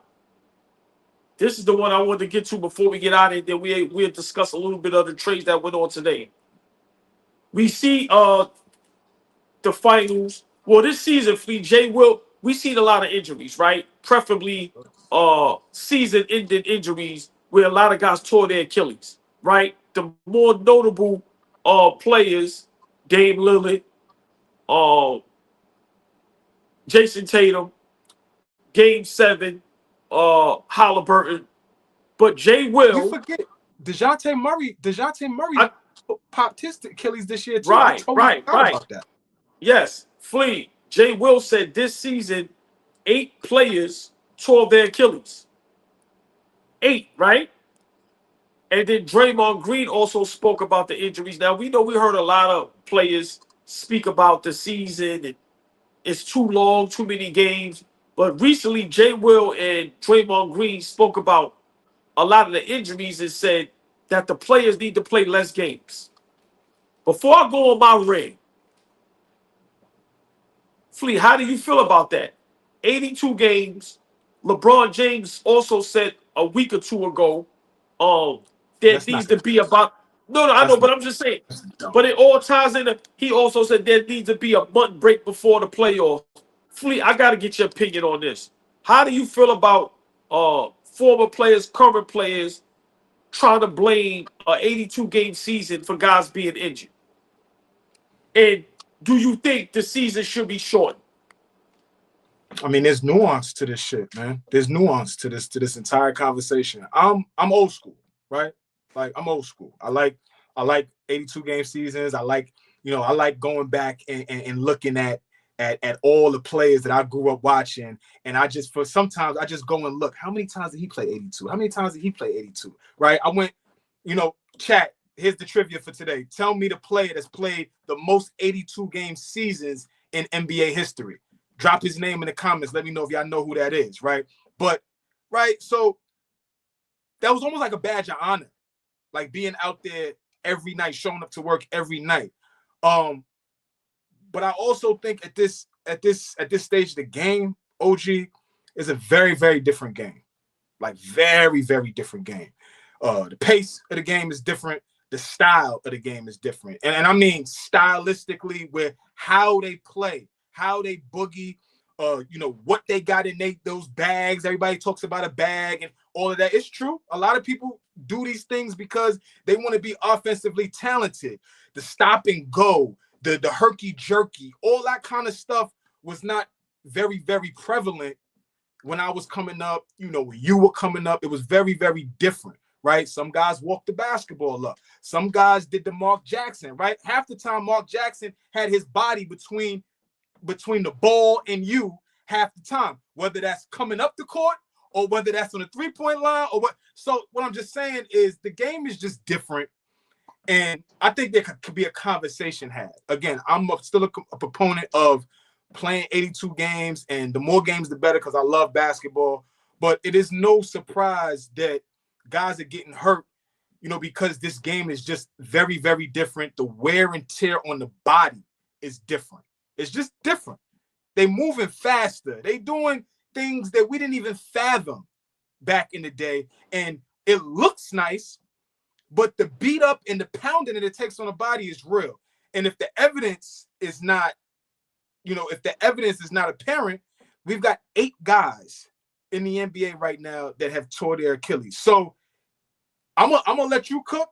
And if you are on the other side of this, if you are on the fuck out of here, they need to be playing 82 games, what is the explanation for why 8 guys in one season have gone? We've never seen this before. So, great point, Flea, right? But my rant has nothing to do with you. My thing is this. I'm not a doctor, never was a doctor, so I couldn't. One thing y'all know me. If I don't know something, I'm saying I don't know. For sure. I don't know why guys are tearing their Achilles so much. I don't know. Man, listen, I barely graduated high school. I ain't got no fucking doctorate, so I don't, right? So I'm not going to act like I'm a scientist and I know, but I can go off of examples. Fast-paced play. Magic Johnson Lakers was called Showtime. Was that fast-paced? Phoenix Suns, Steve Nash, and Dan Tony. Was that fast-paced? Mm-hmm. So for me, we've seen through the years guys play 82 games, physical, fast-paced, and this wasn't happening. Michael Beasley, I seen, said something the other day. He said the worst thing he could have ever did was stop working out and lifting weights. He said Kobe Bryant used to tell him that. God rest his soul, Kobe Bryant. Let's think about it, Flea. These guys aren't working out anymore. They aren't practicing anymore. And I don't know if that's the reason. But for us to say 82 games is too much. Okay, cool. So are we still going to pay you $500 million? I'm being honest, Flea. These guys complain about eating caviar. These niggas complain about eating caviar. Flea, I'm gonna call it what it is. These niggas is bitches, bro. Yo, I'm sorry. hold And that. yeah, no, Flea. A guy like Draymond Green, who's the roughest, toughest dundada the NBA has ever seen. Right. You complaining now you want to show the season? LeBron James, who we know keeps his tip-top shape. You niggas need rest now? You have the best scientists. You fly private. The teams have their own charting. What? Back in the days, they ain't have that, and nobody was getting injured like that. Right. But I think you said you named two teams. You named two teams. You named Right. the Showtime Lakers was in the NBA Finals 9 out of the 10 years in the 80s. That was the one team that was kicking everybody's ass in the Western Conference. And niggas wasn't tearing their Achilles every fucking season. Right. Flea, hold on, Flea. I'm saying let's figure out what's wrong first and not assume. Did you see big shout out Cameron? It is what it is, him and Mace. And I think the young lady name is Stat. Cameron, I think on IG was like, yo, I want to get the quote right. He said, one thing with him about fashion, who is he to tell people about fashion? Because the thing now is wearing low top sneakers. He said, but I think you guys need to start going back to high tops. Kevin Durant added him and said, yo, that's not the reason these injuries are happening. So Flea, what we are assuming, we can't assume it's the style of play because we've seen the style of play before.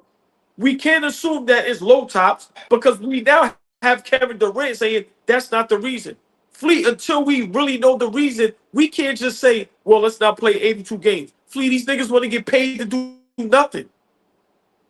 OG, there was a stat, and I know you're not big on these numbers, but they literally came out with a stat comparing the mileage that guys played and ran in the 80s and 90s as opposed to what's happening just specifically today. These guys are running 200 more miles per season. 200 more miles on the body per season, OG. I'm just saying that whether we don't know, like you said, we don't know, but there's got to be valid reasons on why so many niggas, every time you turn around, are getting injured. At one point, a calf injury, you could treat it, stay off of it, recover, and get back to it. These niggas want to play through calf injuries and now are tearing it. The same thing that happened to Halliburton happened to Kevin Durant, right? Right, but hold on, Flea. So now we know the reason. If you have a certain injury that leads to that, remember, listen, we applaud these guys. Big shout out Halliburton, showed him in the laying up in the doctor's joint. Get well, my brother. But you heard what he said. I would do it over and over and over again. All over. So if we know the reason, we can't complain if we know the reason, but we still go out and play. Flea, you got a calf injury, bro, your season is over. Wait until it fully heals. These guys are having calf injuries in game 5, and they're playing in game 6 2 nights later. And then when they get a torn Achilles, the world is going, oh my God, why is this happening so much? Let's cut the game short. Flea, if we know the reason, sit your bum ass down. Did Dame have a calf? Was Dame suffering from a calf injury? Or was there soreness? You know what I'm saying? I don't know. Every situation is isolated, right? So I hear what you're saying, right? If you injured, sit down, right? But it's game 7 of the NBA Finals. How you going to expect this dude, right? He's trying to think about what he's trying to complete. These niggas called him underrated. You got Flea calling this nigga Urkel, right? They clown. He was trying to do something that nobody's ever did, right? So, Flea, hold on, no, hold on, Flea. This what we have to understand. I think he might have been injured the whole series. Let's be realistic, right? But we knew about the calf strain legit maybe game 4, game 5. Flea, he got lucky in game 6. You did your job. You got your team to game 7. Sit down. So you telling me you gonna play 2 games with a calf injury? Flea, he got lucky in game 6. He could have pulled his Achilles in game 6. He got lucky. Very true. Now you supposed to have the talk with your team. I did my job. I got us to the elimination game. I got us to win. Y'all got to bring it home now. I can't play. So for me, Fabian, what up? So for me, my Right. opinion, these niggas is soft. They trying to find a way to not How you gonna play. call niggas that get injured soft? No. You're not calling them soft. You're calling I'm talking niggas about calling for. I got you. right, like what Jay Will said, what Draymond said. For guys to really be like 82 games is too much. That shit is embarrassing. My thing is, so what y'all want us to just watch? We might as well don't even play the game then. Let me just watch y'all interact with each other on the court. We'll pay for that because that's all y'all want to do anyway. Fleet, come on, Fleet. 82 games. They've been playing 82 games for how many years? How many years? Nobody ever complained. Since the inception. Nobody ever complained until these soft MFers came into the game. Bruh, band up. Like Michael Beasley said, lift weights. You niggas don't lift weights no more. Y'all ain't practicing. Like, we have to be realistic. You niggas is running around in clubs, playing with all these broads. You ain't practicing. Y'all playing off sheer talent. Get your ass in the gym. Come on, And put Flea. more miles on the body. Bob Cousy was smacking the ball when he was dribbling. He wasn't dribbling. He was smacking that shit around. Like, what the fuck are we talking about? What was Pistol Pete doing? He was getting busy. Like you said, I named one team, you named one player. He was the original. He the original. Yeah. But Fabian, you in the building. I want to hear your thoughts. What up, baby? Draymond Green and Jay Will. Short the season, too many injuries.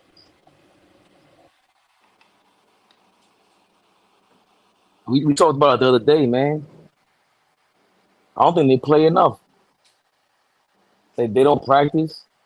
They just do drills. I don't think they. You got Gilbert Arenas was saying that, like, he used to run up and down the stadium. Michael Jordan, Ray Allen, Kobe Bryant, Tim Grover is their trainer. He said, "Yo, they don't even use weights anymore like that. They just use that rubber band bullshit." There's a lot of stuff that they get away from, and I don't want to shout out this guy. I just want to let it be known that I hate his guts. Jay Will, from first of all, he went to Duke. Big mistake. Second of all, what was that shit called, AllBall? National champion. I can care less. You know I can care less. Number two pick in the draft. Put respect on that man's name. A point guard that made a lot of bad decisions. Number one. Number two. He said we need to start funding recovery science. Recovery science. We need to start funding recovery science, Flea. What the hell does that mean? I don't know, but I think there's a valid point to what you and OG. I don't know, bro. I'm not the fuck. I'm not no. I know what recovery science means, right? But I don't know what he means by saying you want to start funding that shit. No, who you gonna get to put money into? Are you kidding me? When have they not? You're a professional. Go recover. Everybody knows how to do recovery at that level. We need to start funding that. I didn't hear that, so that's why it's surprising to me. Right. So that in itself sounds crazy. Yeah. No. What do you mean start funding the recovery of a player, bro? Are you telling something on the NBA? Are you telling on them something that we don't know? I think they've been complaining about 82 games since the Bill Walton days, since the 70s. Bill Walton's one of the first guys to eat right, introduce, he was, what do you call that? And Kareem too, though, Fabian. Right, but Bill Walton was, but Kareem, I don't know if Kareem did it before Bill Walton or if he was remember, Kareem wasn't as vocal. Mm-hmm. Bill Walton was a hippie. That's the word I'm looking for. He was a hippie. Right. And there's a book about basketball back then that he was featured in, and Kareem wasn't talking to the media. He wasn't, we didn't know anything, but to see a guy play till 40 and, and do all that, it would require him to, take care of himself. So it's not like this is something new about the 82 games.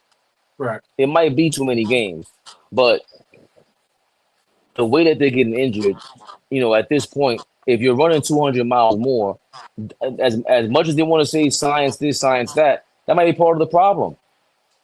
Hold All just the real quick. Balco, PEDs, it ain't working.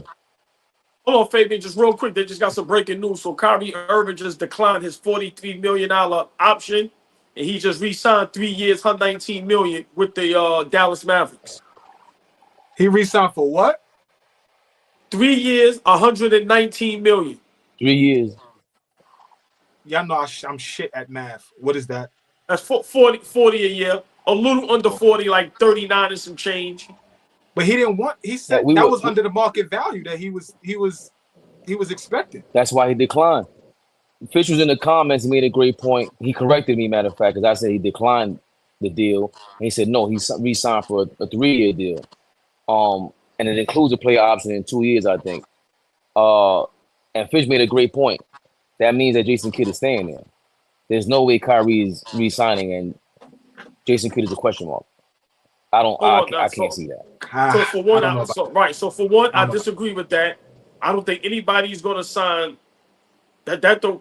Nobody's going to take Kyrie for that money. Like that has nothing. ACL. Right. So let's cut the jokes. Kyrie Irving's wheels ain't. Yeah.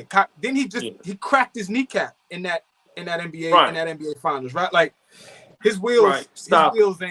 His wheels ain't young. Name me another team that was going to give Kyrie his money. That has nothing to do with Jason Kidd. I'm sorry. I disagree. Big shout out Fish. He failed me for life. Brother Fish. Yeah, Fish. I totally disagree with that. That has nothing to do with Jason Kidd. As always, we disagree. I like what Fish said. He makes more sense. Okay. Well, where's Jason Kidd's extension? Apparently, they're working on it. Like, yeah. I would think that has validity to it. We can't just exit out. He has more. Kyrie would have more intel on Jason Kidd than me, and all three of us combined. Even Fish, even though he is in Dallas, right? But so that was the breaking news. Punk ass Fish, bring your ass down to Houston. 4 hours. It ain't far. I'll come up there first and kick your ass, but you gotta come down here and holler at me, Fish. Tupac Flea is he's a different level, man. Tupac Flea gets triggered out of nowhere. Like this guy, I gotta get with my guy Fish, man. Hold on. Flea Shakur is bananas. Did it again. Niggas did it again. Yo, real quick, we've been rocking and rolling. Do y'all have two of the three AllBall TV family was in Myrtle Beach this weekend with Kenny Anderson's second annual showcase. Do y'all want to recap that real quick for the people? Just the talent, the event, connecting with Kenny Anderson. Do y'all want to share how the weekend went? From just a fellowship and basketball perspective. Yeah, definitely. I think AllBall froze up because that face is crazy. It was amazing. Just again, and just an honor to be around, New York City legend like that.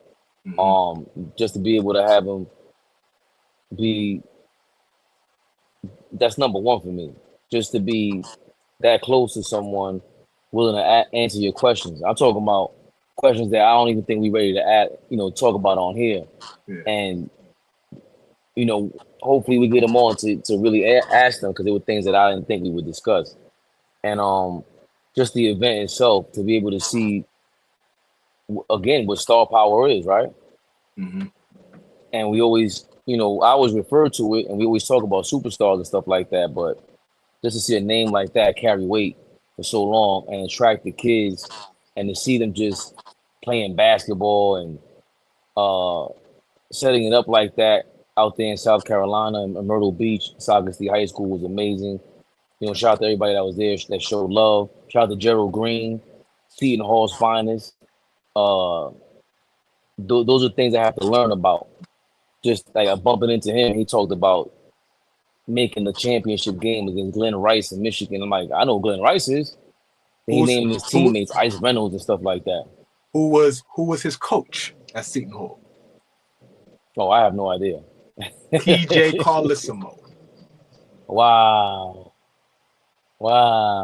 Yeah.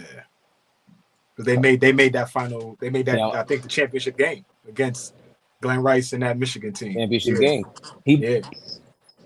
And just to have a guy like that attract players like that, and and again, that's what AllBall TV was about to begin with, was having those guys from the New York region. You know, I feel like I could be biased, but you know what basketball is.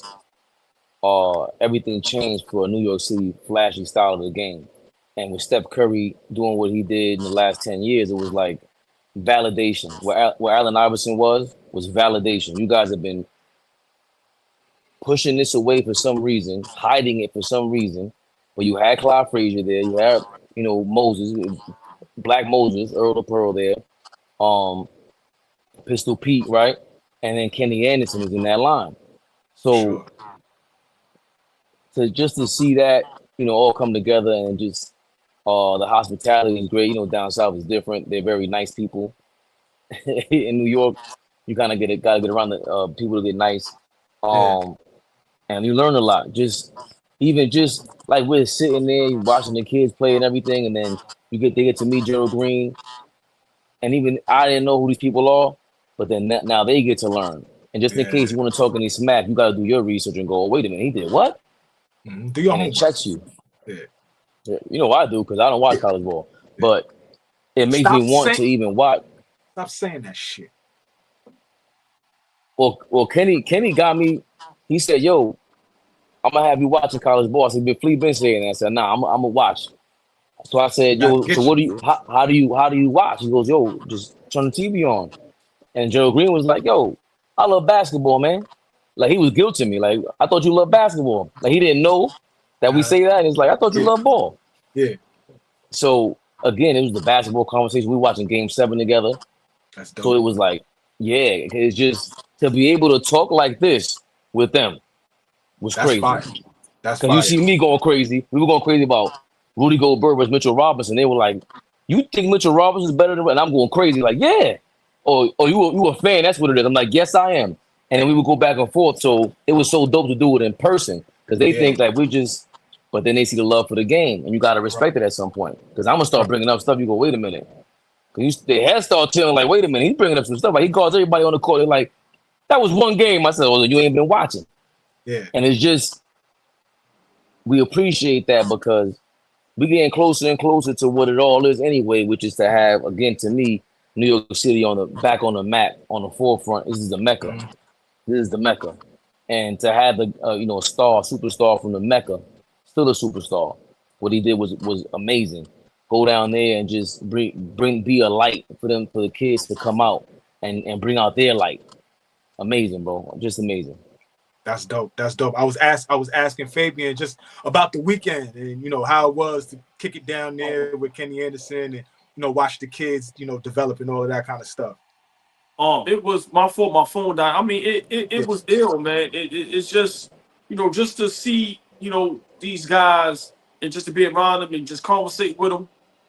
It's just amazing that, what those guys had to go through to get where they got. Like, think about, New York City. A lot of people, if you're not from the town, the late 70s in the 80s, drug infested, kidnapping, killings, the hustle at an all-time high, and these guys, guy like Kenny Anderson, made it out of that and became the number 2 draft pick in the NBA. Guy like Gerald Green, come on, man, Brooklyn legend. Everybody know who he is. Like I said, Seton Hall, all 4 years, starting point guard, was in the national game against Michigan, lost to Glenn Rice in them. So it was amazing. It is also amazing to see like how the young men and women have no idea. And then when they hear that, they ask, "You played against LeBron, you played against Kobe, you played against Mike." Yeah.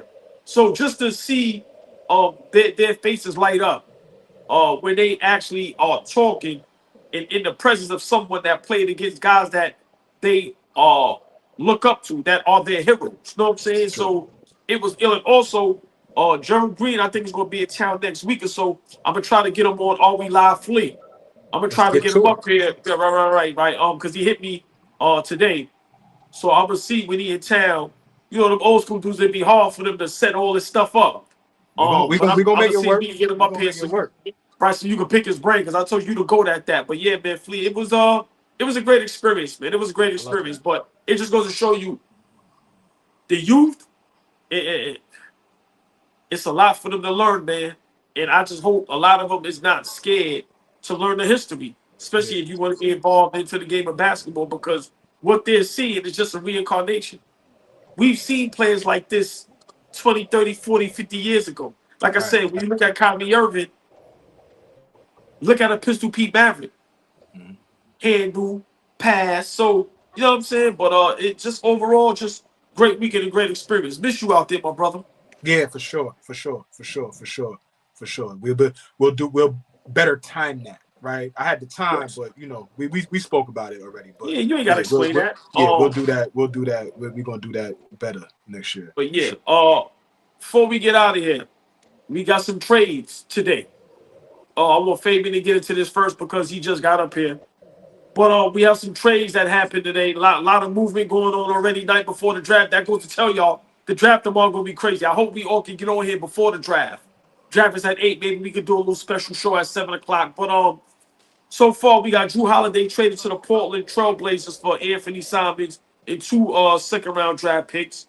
We got Jordan Poole traded from the Wizards to the Pelicans for C.J. McCollum and Kelly Olynyk. And we have the Boston Celtics is going to be the 3-team trade where Porzingis goes to the Hawks, Terrence Mann to the Nets, and George Niang to the Celtics. But to me, what makes that very interesting, the Nets tomorrow are going to have 5 first-round draft picks. Fabian, give me your thoughts on today with the NBA with Shams just breaking news after news after news with trades. What do you like? What do you dislike? And how do you feel about what's going on as far as the night before the trade deadline? And are you still mourning? Are you still mourning Herb Jones potentially going to the Lakers? Are you mourning? That's nasty. Oh, go ahead, baby. Go. I forgot about that until you had to remind me.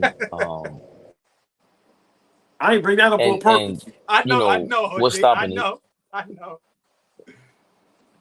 What's stopping the Celtics from going after him?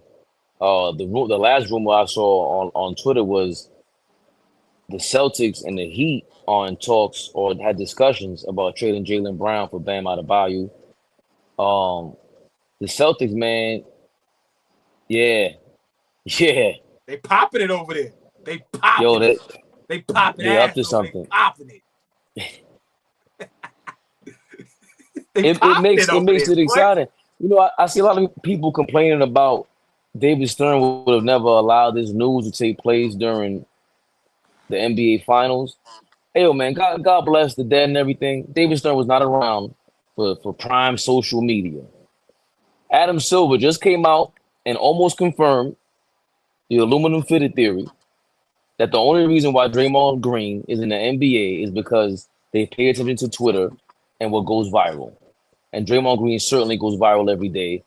And in an era like this, to be part of the news cycle every day, to have these trades, man, these are good trades too. It feels like they're cooking up for a blockbuster. Because that Luka trade already shocked us. I don't think we're going to feel something as shocking as that because Giannis is already rumored to be there. But maybe it'll be somebody that's not rumored to go. The Denver Nuggets coach had a Freudian slip and tried to say, like, yo, just in case we may have to trade Joker. Right. The owner, who's also the owner of the Denver Broncos, if I'm not mistaken, and the hockey team, if I'm not mistaken, a bunch of organizations. For them to make a mistake like that, yo, it tells me, like, yo, is Boston getting ready to get Joker? Like, yo, the Lakers are heating up, and the Celtics are saying, yo, you know what? Watch this. That, like, come on, man. And then you got the 2 Euro guys that they want to put on the forefront, but they can't What's the best way to put the 2 Euro guys in the forefront? One on the Lakers, one on the Celtics. The aluminum fitted is on, even if you don't see it. But I'm dog. What the Celtics are doing is scary, man. What the Celtics are doing is scary, man. Dog. They're shedding money right in front of our face. What else are the Celtics doing this for? You think they're doing it to watch Indiana go to the finals again? To watch the Knicks, who everybody put, number 1 seed now. Cleveland is in prime position to make another move. We keep worrying about us. We got to start looking across the landscape for teams, that have star players already in place, have a coach in place. Those guys. We have to start paying attention, man. This is looking scary, AllBall. Flea, I'm scared, man. Starting to get scared. Hey, OG. Shit is wild when your Wi-Fi is better than Fabian's. That's when you know shit is wild. Shit is wacky out here. When your Wi-Fi is better than that, niggas, that's when you know shit is wacky. They gonna trade. They gonna trade Giannis tonight, nigga. That's how you know shit is crazy. These trades, man. That's the aluminum fitted. That's the aluminum fitted. Remember back in the day, put the aluminum foil behind the TV. That's just fucking up my Wi-Fi. Hey, Fleet. I'm not gonna lie. That Anthony Simons for Drew Holiday. I know a lot of people may not like it. I think I told you I'm big on, like with Wiggins. I think Golden State held on to him too long. Drew Holiday did his job. They got a championship. I think with Anthony Simons, you get younger. He's a legit guy, and they just added another shooter that you have to guard. He's 20 a night. He's 20 a night. You replace, because Tatum is out. You replace some type of scoring. Drew wasn't 20 a night. You're gonna get a guy. My man just said to me, Anthony Simons puts up like 8 threes a game or something like that. You're gonna get a nigga that's gonna put that rock up. So he's already man. I like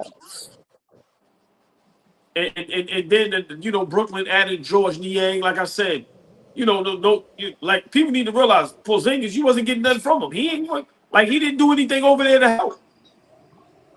Like I agree. I think the Celtics are really they being real sneaky, and we a lot of teams in the East better be careful to just write them off like that. It's amazing. It's amazing how they can like retool in real time, right? Tatum is down. Tatum ain't gonna play at all next season. And they could just retool. Okay, Drew is a little older, 35 years old. It's a heavy deal. That deal we could get off of that. We bring in Simons, probably 10 years younger. Fits what we do already in terms of putting up 3-point shots and being able to get downhill. You get a lot more athletic at that position. So now what are you rolling out? Simons, White, Brown. Now other guys get elevated roles, right? So now Sam Hauser, now Peyton Pritchard. All of these guys' roles start to elevate now as you start making all these kinds of moves. So, Luke Cornett. Luke Cornett, is he the starting center for them next season? Right? Like what is that? He did a hell of a job. Did a hell of a job in the playoffs, but his stocks definitely went up. You know what I'm saying? So I agree with you. Boston little sneaky motherfuckers. They getting it done over there right now. Fabian, tomorrow night. What do you think about? Remember the last time Drew Holiday got traded to Portland, he was traded immediately. Is someone looking to bolster their roster with Drew Holiday? Is that still a sneaky move? Because I know he's older, but he still has that championship DNA in him, as they say in the internet.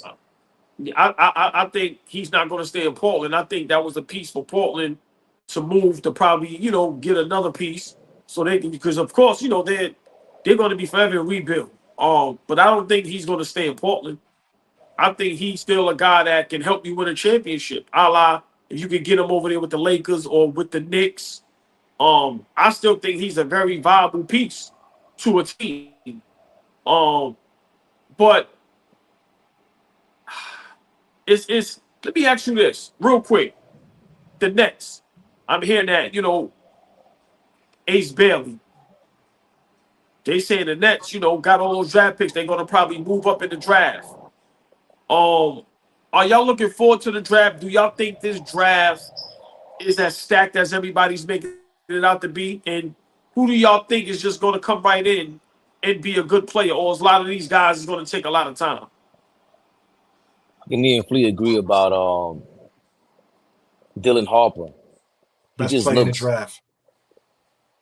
Best player. Best player in the draft to me right now. Like Cooper Flag is good, but for me, it's like this stuff that he got to prove to me on the pro level. I think Dylan Harper's game is pro ready.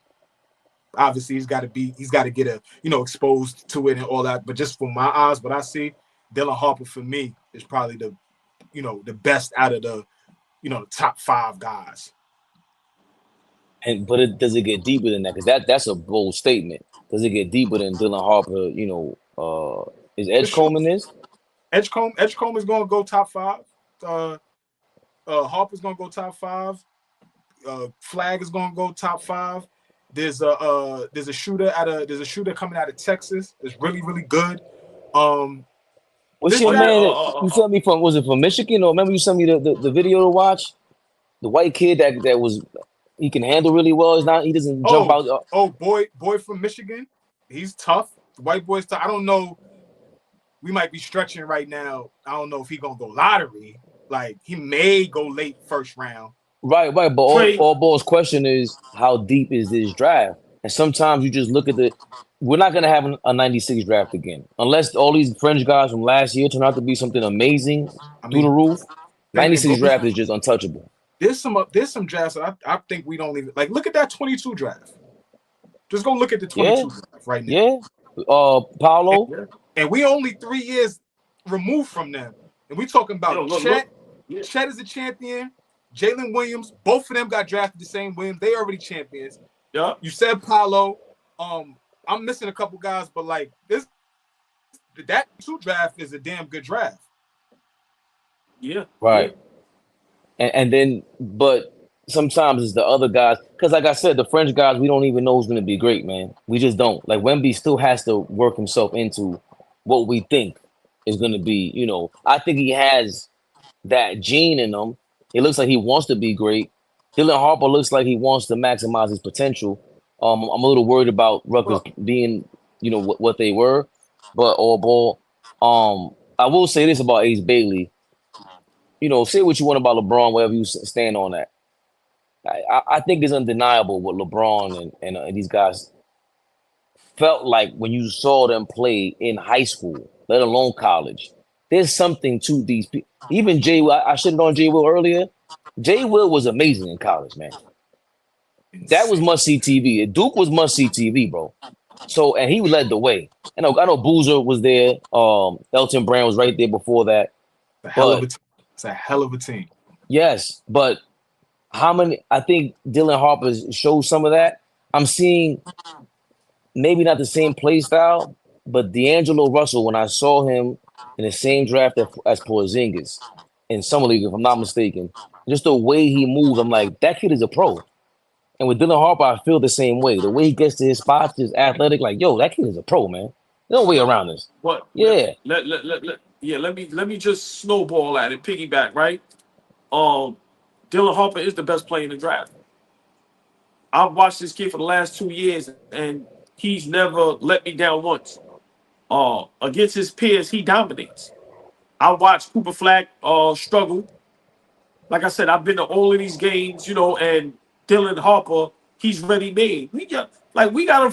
Let's not forget who his father is. So that means he's been having pro training his whole life. It's no coincidence that every time I seen him play Fabian against high school players, 30, light, get to a spot, 3-point shot, get to the basket. So for me, I'm going to be honest. If I'm the Dallas Mavericks, I don't need Cooper Flag if I got AD, Lively, and they just re-signed, what's my guy? Dallas just re-signed? Gafford. I'm gonna be honest. they missing a legit two guard. Klay Thompson is, over the hill. Listen, you got Kyrie in the backcourt with dealing with Harper. I got to push back because Cooper Flagg's potential is higher than Dylan Harper's.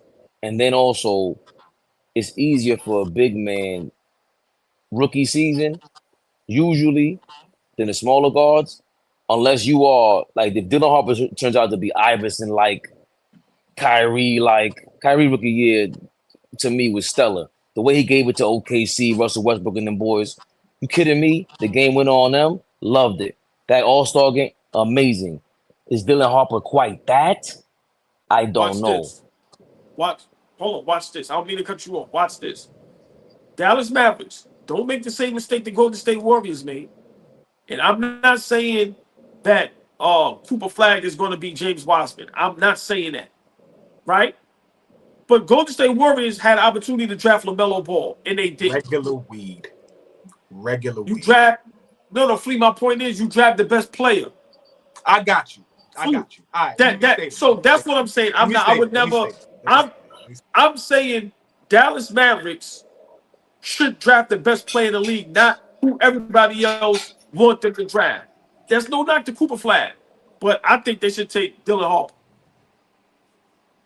I foresee Dylan Harper being a San Antonio Spur and them having a dynamic young core of Harper, Castle, Wemby.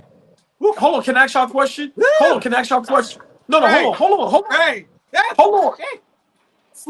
Flea, who fits better than San Antonio? Dylan Harper alongside Wemby or Cooper Flagg? Dylan Harper. Me, Dylan Harper. I'm going easily. Okay. I'm going Dylan Harper. Okay. Easily. Okay. They're missing a point guard like that.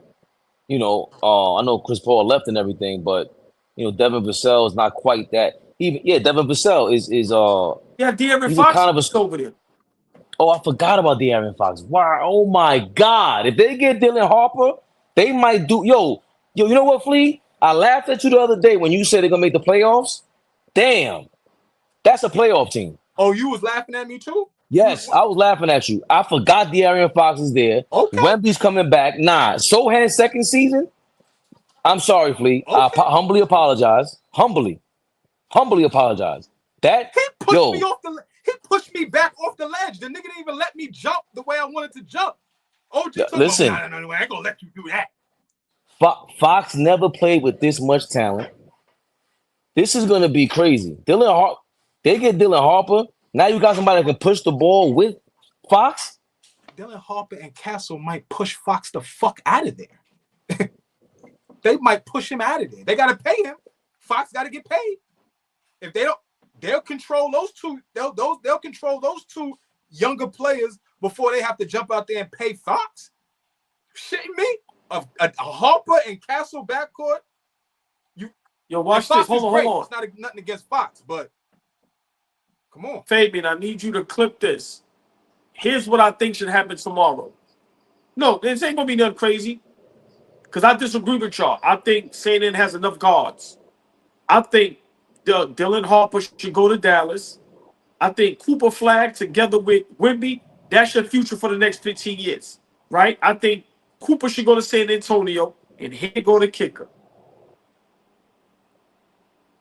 The Philadelphia 76ers trade their pick to the Brooklyn Nets for all of their picks so that Ace Bailey can go to the Brooklyn Nets at the number 3. And then now Philadelphia has 5 first-round picks. And they still have Embiid, Maxey, Paul George, and they can flip Paul George. Where my GM had it? Hey, Fleet, give me a job, man. Give me a job. Give me a fucking job. But even if that's such a great, I never would even thought of that. I would have never thought of that. But it reminds you that Dallas, Philly, and then I don't think any team in the history of sports has been in the same position as OKC. You win a championship and look like you can win the next 5 because The amount of draft picks that they have is crazy. You got young talent there. You can go, you know what? Hey, Chat, you a little injury prone, man. Off you go. Here's a couple draft picks. Let me get Giannis. Let me get Joker. They could do whatever they want right now. OKC is loaded. So Philly might have to do that. And they won. That's And the they other won. thing. That's the other thing, Fabian. Like that's the sauce, right? They had the juice. Remember, I explained juice and sauce to y'all. They had the juice first, but now these niggas got the sauce. So it's crazy, man. It's crazy. It's crazy. Hey, Fleet, think about it. Which shelf are they on? Which shelf are they on the fridge? They in the front or the back of the shelf? Well, like I said, the sauce, it all depends on whose crib you at. If I come to your crib, do you keep barbecue sauce in the fridge or the cupboard? Hurry up, tell me. Me, I keep barbecue sauce and ketchup outside, baby bubba. I don't play them games. Everybody operates different. OG, if you got barbecue sauce and ketchup in the crib, is it going in the fridge or is it going in the cupboard or outside? Hold on, let me ask these bitches. Yo, I don't know, man. I don't cook. Listen, I don't cook. Yeah. You don't need to cook with. Hey, that's for the ladies back there. You know what I mean? I don't cook. Listen, ask them. Yo, Flea. I'll put them on screen one day. You need to get your sister up in there, man. Yo, this nigga is crazy. Nigga said, let me ask him. Hey, look. He said, hey, y'all keep the ketchup and barbecue sauce where? Yeah, I don't know what that shit is. I don't know what that shit is. Where you keep it at, please? Just make sure the food is hot and good. Right. So I ain't gonna front. The ketchup goes in the fridge. The barbecue sauce goes in the cupboard. That's how I do it. I hate cold ketchup. Go ahead, old boy. I'm sorry. OG don't give a fuck. We out of here. Yeah, we out of here on that note. We talk about ketchup and all the cold ketchup. Listen. We were talking about sauce because we got the sauce. Can y'all please tell me? Because sometimes I think I'm the smartest person in the world. I really think I'm right. Can y'all think about my analogy? How do y'all really feel about it? If I can spend 30 seconds on it. Philadelphia would now have the 8th pick along with 4 other draft picks where now they can really do something with Philly. I think Dylan Harper fits better in Dallas. And I told you, if you could get Cooper Flag with Wemby, I think that's the move. And like I said, the Nets trade up to get that 3rd, take all them 5 draft picks. Philly, they moved down to 8. They got 5 picks. They still got the young man that Fabian like from Duke. He's coming back off the injury. They got Maxey. They got Embiid. They got Paul George. I think this draft, if teams do it right, Flea and Fade, listen, this season could be very special. Very special. Cooper Flag going to San Antonio will be crazy. Like, there's the potential for him because he's lived up to most expectations, I would think. He's the consensus, like you say, the national consensus player of the year. Is that how you say it, Flea? AllBall? Mm-hmm. Yes. Him in San Antonio will be so crazy because now you got 2 young guys, high flyers. Darren Fox going down court could throw it to either one of them. He's supposed to be a really great defender, but I think he needs, we got to see him on the NBA level, at least in the summer league first. For Philly to do that, bro, I don't know if they get all 5 draft picks, but just the fact that they would drop off just to make a pick like that and go and put some fear in us because they don't want the draft pick. Do they really need that? You know what I'm saying? So I just never thought about that. So that was amazing, Fleet. What do you think? I think Philly adding a young player in this draft at the top of this draft could be vital for them. Like where they at right now? They got the 4th pick or the 3rd pick? Where they at? I think the 3rd, 4. Right? 4? It's San Antonio. What is it? I forget the order right now. It's Dallas. It's Dallas. I thought it was Dallas, San Antonio, and I thought it was Philly. No? Okay. I think Philly has the 3rd pick. So right. So what I'm saying is that Edgecombe or Bailey to Philly just continues to bolster them. Like we forget that McCain is coming back, right? We forget how quick he got hurt early. He'll be back next season.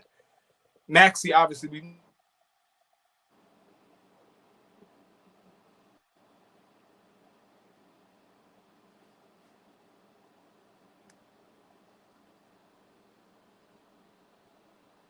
Fib, you can hear me?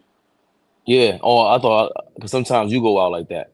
Oh no. He Yeah, froze. I didn't want to say nothing. I was waiting to see if it would come back yeah, on. me too.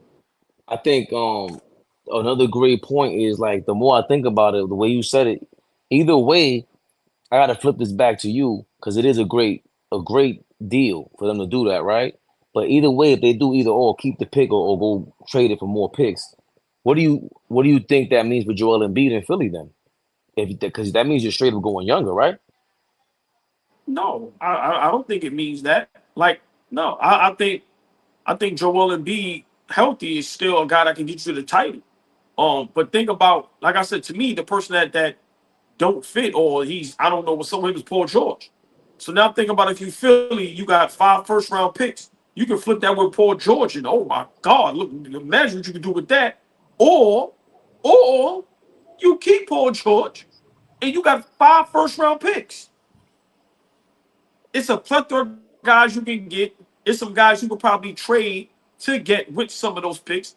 I just think teams tomorrow really need to do what's best for them. Like I said, I don't think San Antonio needs more guards. I don't think Dallas needs more bigs. I understand Cooper Flag, but to me, just imagine I think Dallas needs more guards. Klay Thompson is at the end of his road. So for me, just imagine you get another legit big right alongside of Wembanyama. Insane. He's coming right in starting. Now you got 2 young guys that you can build around for the next 10, 15 plus years. You got De'Aaron Fox. So for me, I just think that's it with Philly. They don't need Ace Bailey. You got Paul George. Now, if you're gonna get rid of Paul George, you gotta remember now Ace Bailey, you gotta slide. Remember, Philadelphia, that's championship or bust. If everybody's healthy, you have the former MVP, you have Maxey, who's a stud. So now Ace Bailey gotta remember he gotta come in and he gotta produce ASAP. Now I think Or Ace Bailey should go to. God, I'm sorry. no, are you sold on Ace Bailey? Is this worrying you that he's Ace Bailey is tough. Yeah, I like Ace Bailey. Yes, I think okay? the Nets, the Brooklyn Nets, a New York team, Brooklyn especially needs a superstar. They need a guy that's gonna come in and fill the seats. They need Ace Bailey. That eighth pick, that's too low. That's too low for them.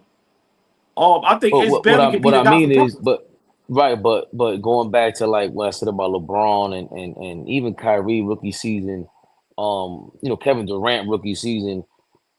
When Kevin Durant, I saw a lot of Kevin Durant's was only season in Texas.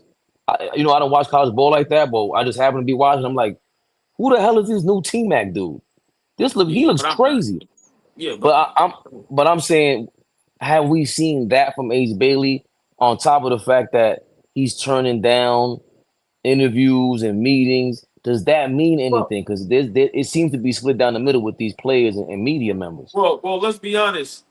None of these guys is Kevin Durant in college, Right. right? So not Cooper, not Harper, as great as those guys are, none of them are. Why Ace Bailey did what he did, I don't know. But I know for a fact the Brooklyn Nets, that eighth pick is too low. They need a top 3 pick so they can start putting butts in the seats. Straight up and down. I think Ace Bailey is the guy. I think Ace Bailey needs to go to Brooklyn. I don't think he needs to be in none of those top 3 teams. And if I'm Philly, I'm trading that pick because now, remember, Philly doesn't need much. They just got to stay healthy.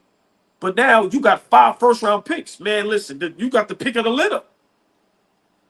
I gotta make I guess a bold stance on this then, because the way you just put that, it made me feel even stronger about what I believe with Ace Bailey.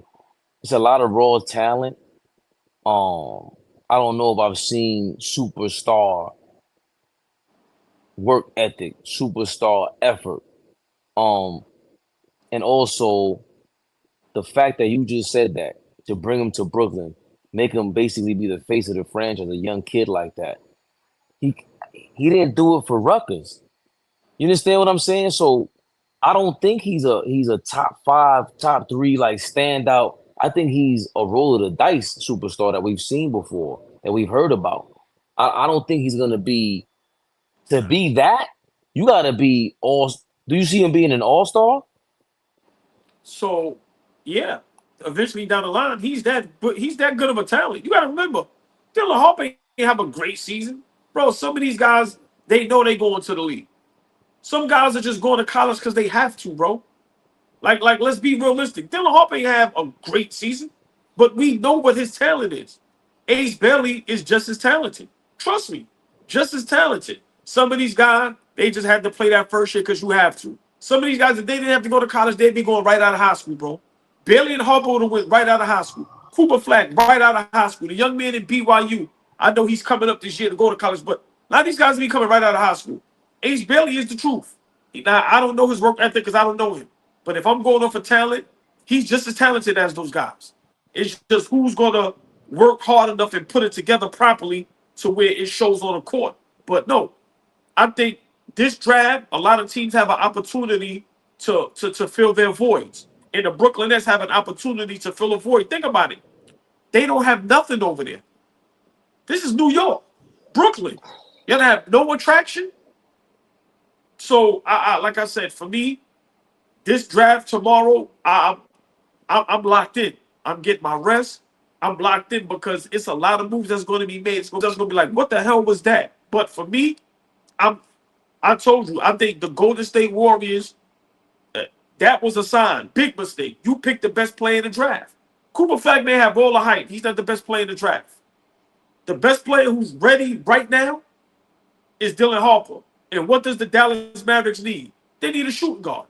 Klay Thompson should not be a starting shooting guard. What does San Antonio need? Another big that can be right alongside with Big Giannis. That's Cooper Flag.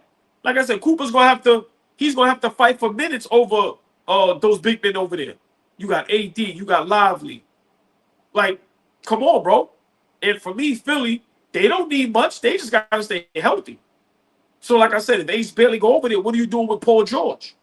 So I think this thing could be very nice. I think everybody can get what they want. That's just me. That's just me. But for me, if I'm Dallas, I'm not taking Cooper Flag. Keep it going, all ball. Give me 2 seconds. I'm gonna grab the computer because we gotta read the super chats because I can't see it on my phone right now. I'm gonna snatch that up.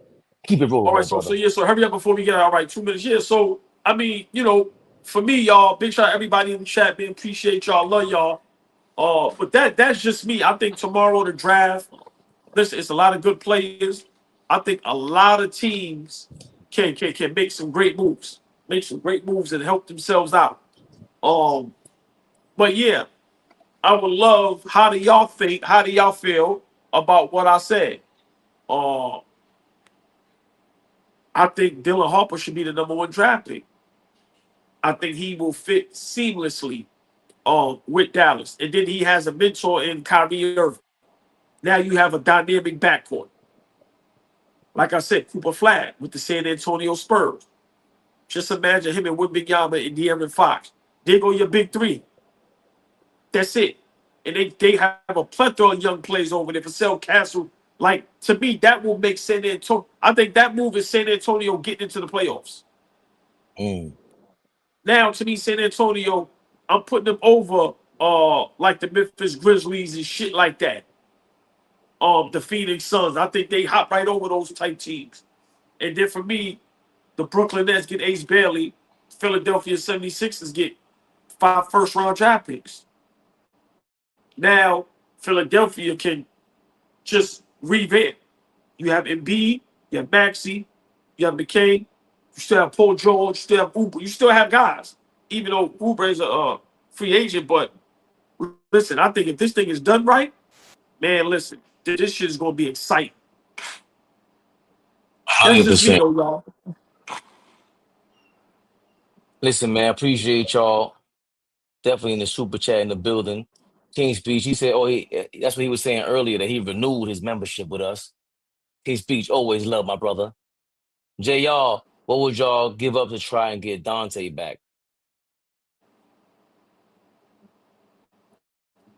I don't know. Maybe we'll discuss that in a couple of days. I don't know.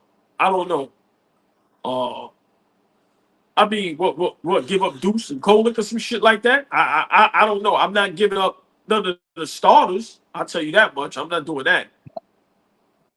Yeah, not at I all. don't Oh, know. got my t-shirt. Todd Black, appreciate you, man. Appreciate you. He copped the They Scared But I'm Not t-shirt that's available in the description, y'all. They Scared Hey, But hey, I'm no, Not. hold on, Go hold on, get hold you on. one, Hey, man. everybody that has the t-shirts, please follow us on Instagram, right? And DM us a picture with y'all on the t-shirt so we could, know what I mean? Post it so we can show y'all love and show people that y'all out here showing love and buying a t-shirt. So please, Todd Black and everybody that has bought a t-shirt, follow us on Instagram, AllBall TV, All We Live Fleet, Fabian Perspective, and take a picture with you with the t-shirt so we can post you, man, please. But appreciate it. Thank you. 1,000,000%. Oh, boy, come on, man. Just in case he ain't play the drops. Just in case he ain't play the drops.